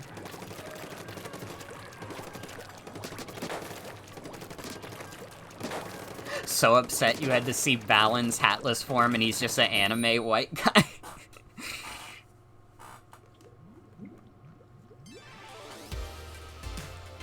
You might see Splatoon 3 added into the stream rotation a bit, because this has been a lot of fun. Again, like, I love games that are good banter games. As much as I like doing, like, the playthroughs, a lot of the times, like, the banter doesn't flow as often, but this is great. I love chewing the fat. Socks Mod has been very good for that as well. I feel like we have great conversations during Socks Mod. Will I ever play Salmon Run? At some point. Also, yeah, Balin is a real guy. He's a real human boy.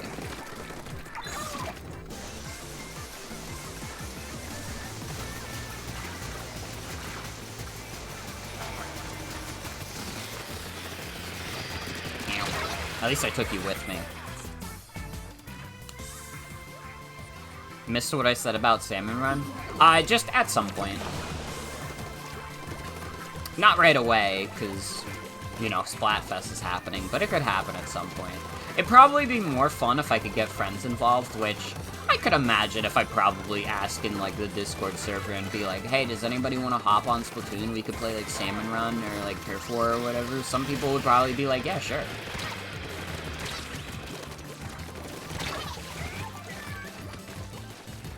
Oshima's still got it? Mm-hmm. Yeah, I don't know. My opinion on Balin is that it was not even close to the worst thing I've ever played. It was just kind of mid.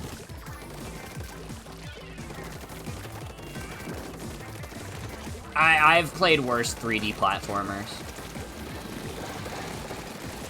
Alright, I played Sonic and the Secret Rings. That's a game that, even after replaying it on stream, no, that game still sucks balls. Sonic and the Secret Rings still sucks balls.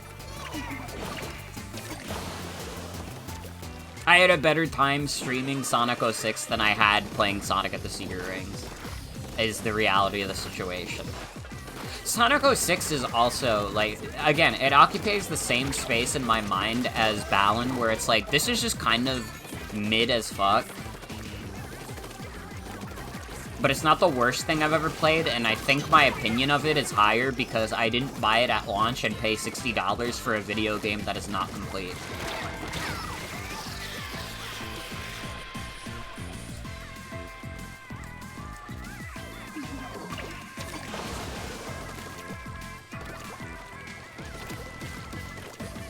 I think what they're doing with, like, PO6 is cool.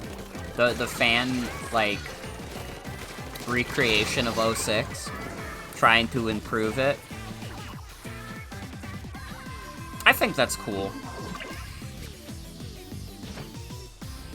I will say, though, honestly, I'd probably just play the first two adventure games over and over before I'd play, like, any, like, better version of 06. Like, especially Adventure 1. Like, Adventure 1 is just, like, the perfect video game to me. Oh my god, they're all doing the wiggle. What the fuck? Why are all these dudes doing the damn wiggle? That's scary. I don't know, that's scary. Who up doing the wiggle?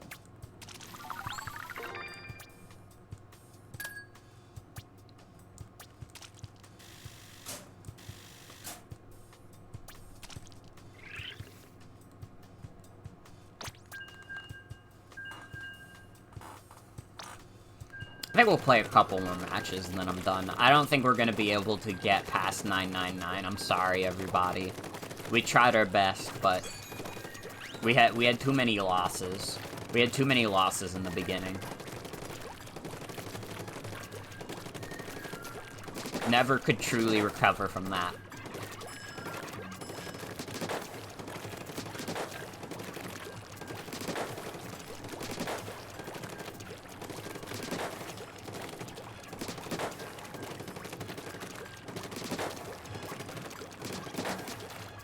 I guess also in general, like, talking about, like, bad video games, I think my palette for, like, bad video games is, like, very wide.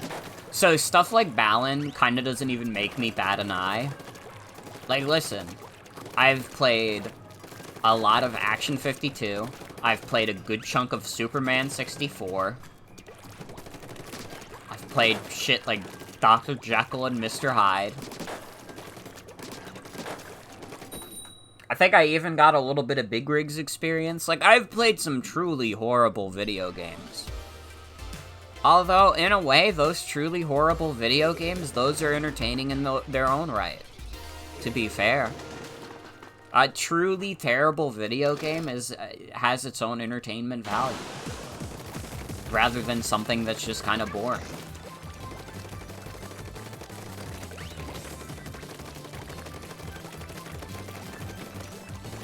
And it's like, video games are a medium where you have to put so much effort into making a video game anyways, that even, like, the laziest, shittiest video game, like, someone put, like, manpower into that. Like, that could not have been something that took a insignificant amount of time to make. So it truly is the best of both worlds. You get to enjoy a shitty video game that someone spent way too much time making.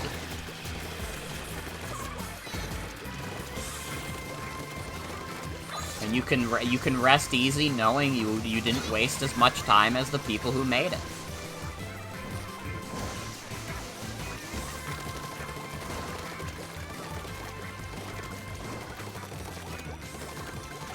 Yeah, who the fuck talks about, like, Unity asset flip? Like, the whole, like, whoa, people are making asset flips is, like, it's been done, and nobody talks about them anymore because they're all, like, the same, and, like, nobody buys that shit.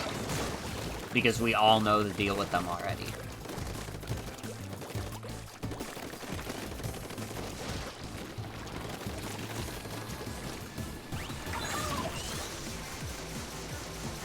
What's the deal? Oh, the deal with Unity asset flip games is that they're just low quality and bad. Damn, nice double team.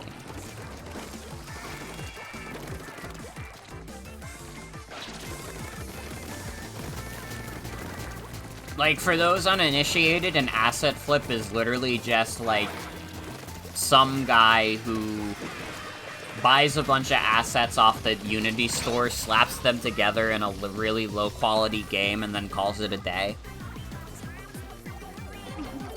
Like, no real soul to it, no real time investment, just, like, a video game that exists to rip you off, basically. Getting over it is not an asset flip. That's harsh. That is harsh. I don't think getting over it deserves that.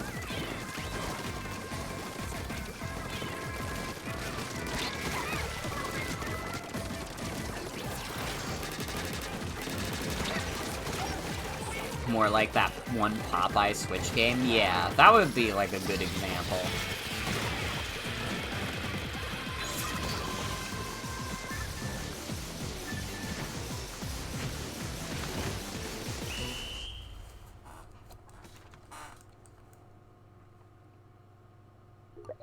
Didn't Bennett in the narration literally say it's a bunch of random assets put together?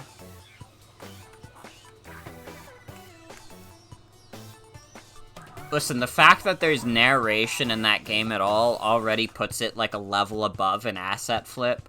Like, an asset flip is a very specific phenomenon.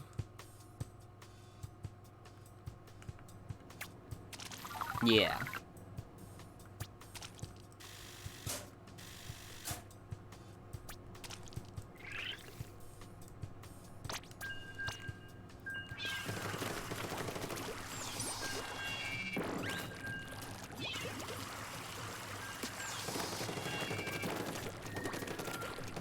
It's the exact same game repeatedly with different models. Yeah, pretty much.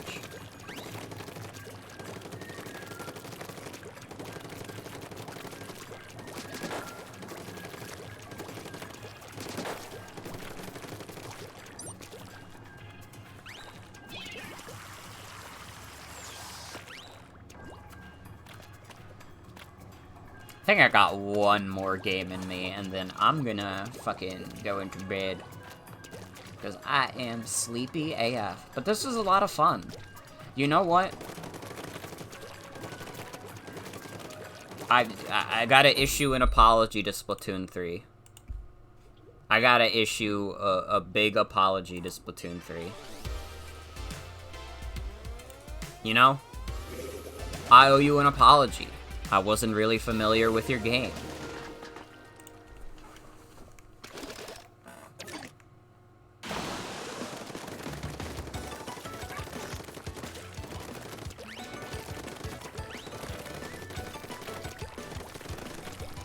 Well, you don't have to use the Switch to look at the Popeye game. You can literally just look up Popeye game Nintendo Switch on Google. Unless you don't use Google either, then yeah, that's fair. I can't do anything about that. And I would never suggest to someone, oh, you don't use Google? Just Yahoo it. That's disrespectful.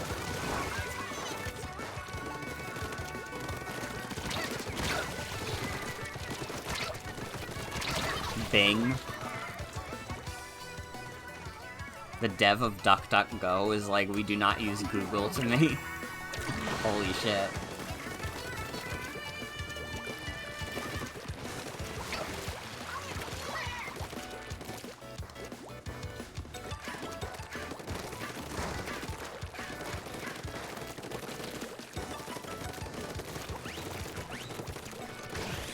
I just use Google because, unfortunately for me, I'm, like, extremely good at, like, finding things on Google.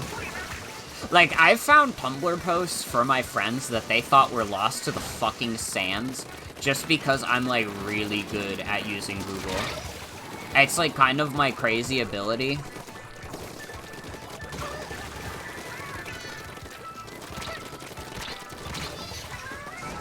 So, like, trying to learn another search engine and its quirks would probably be too much for me. But I respect it, because Google is a shitty-ass corporation.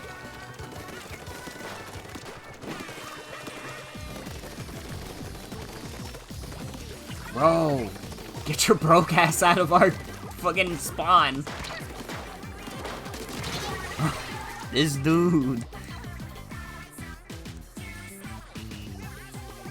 I think we're gonna lose this match. I will not end the stream on a loss. Okay, we have to win at least one more time.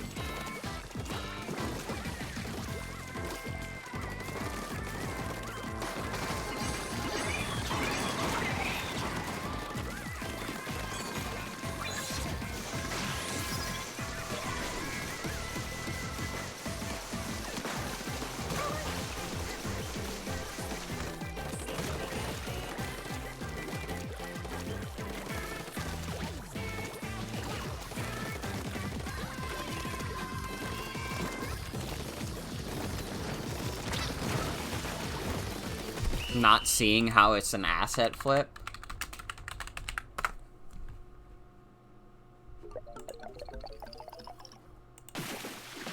Basically, like, every single asset in this game that isn't Popeye and Bluto is just some asset that they bought off of a store, and not actually any originally created for this video game.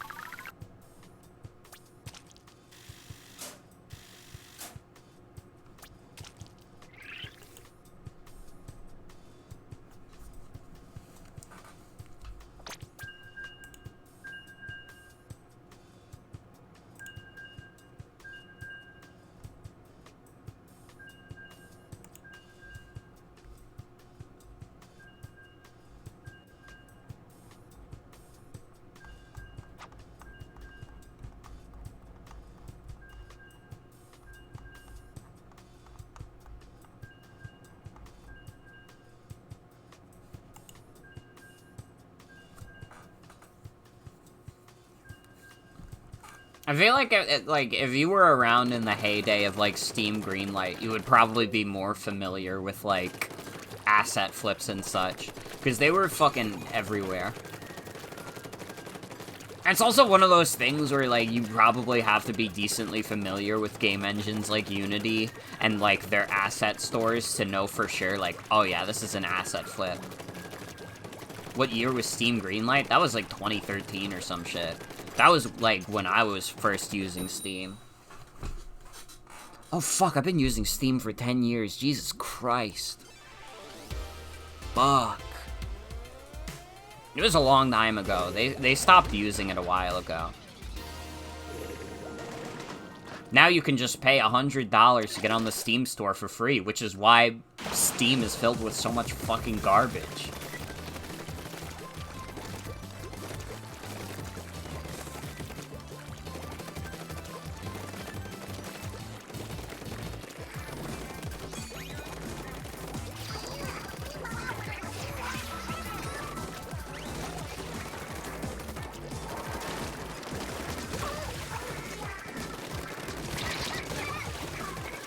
I'm kind of killing it right now. I'm kind of killing it right now. Dude, we're on a kill streak. Knocked out 3 Splatmen.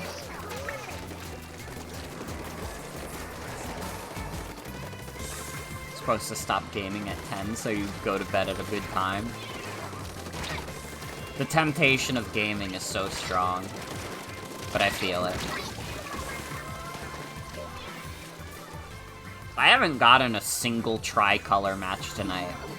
I feel like people always talk about, like, how bad the tricolor matches are, and I've done them, like, once. And, like, the one time I did it, I was like, that was kind of fun.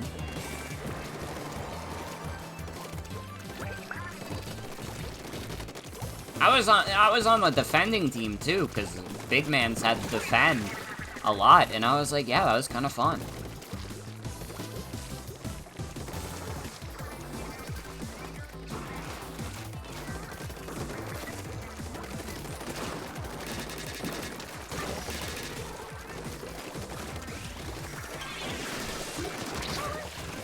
Actually get them now. You haven't had a mirror match all fest. I am a big fan of Big Man. He's maybe a funnier Splatoon character than we've ever had. I got that guy at least. Damn, I was kind of spawn camping a little bit. Thinking about it, this is a little cruel and unusual. We all love Big Man.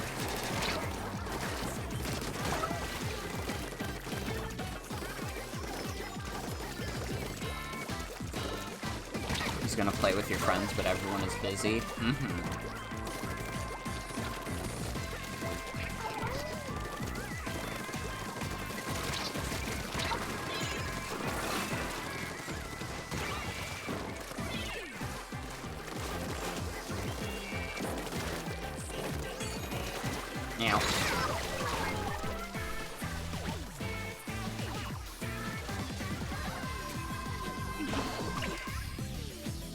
We can play with toys if you guys want.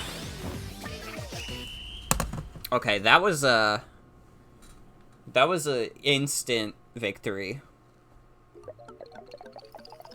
Only played Splatoon once in college when you went to a guy's place to hang out, but then he showed you his collection of printed hardback Frozen fanfic.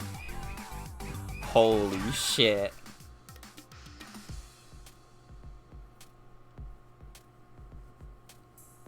That's funny as fuck.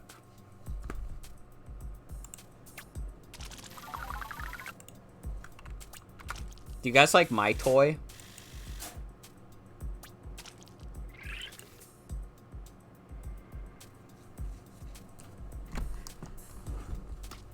King Mario is my toy. Team Courage 1-on-100 battle! Let's fucking go. Big Man will have his day.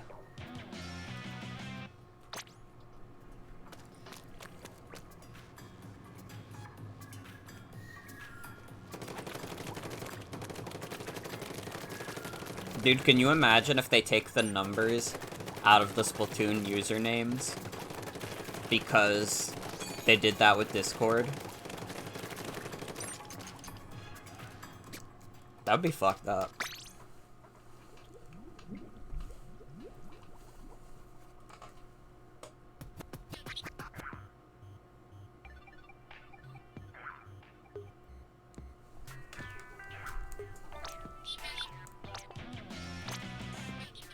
Is there anything I want to buy? I want to buy snacks. Buy Pringles.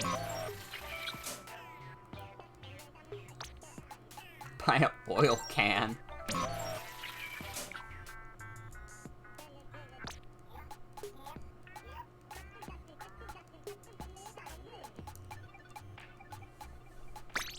Alright. Well, I hope you guys enjoyed Mario Party and Splatoon for the night.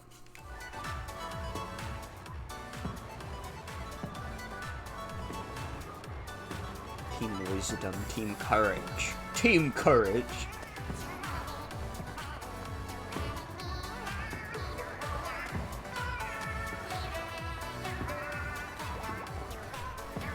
It's been a good time. It's been a good time. You know what? Splatoon is back, baby. It's good again.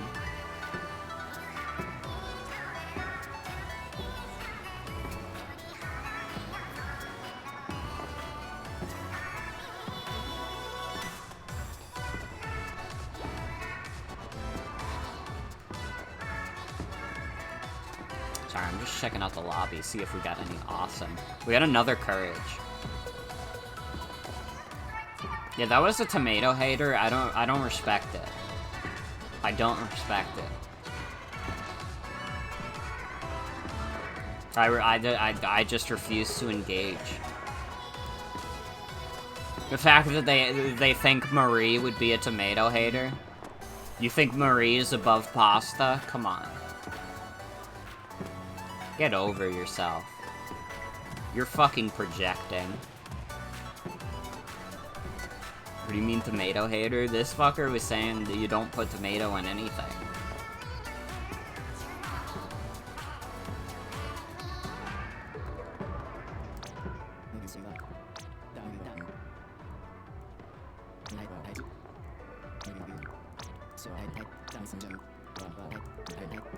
What do we do with this?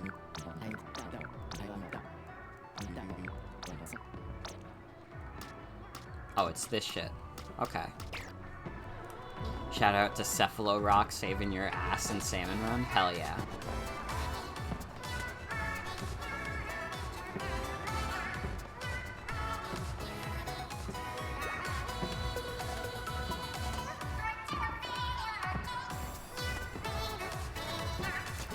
Don't want to eat tomatoes if they're still solid, but you absolutely love and respect them as an invaluable fruit.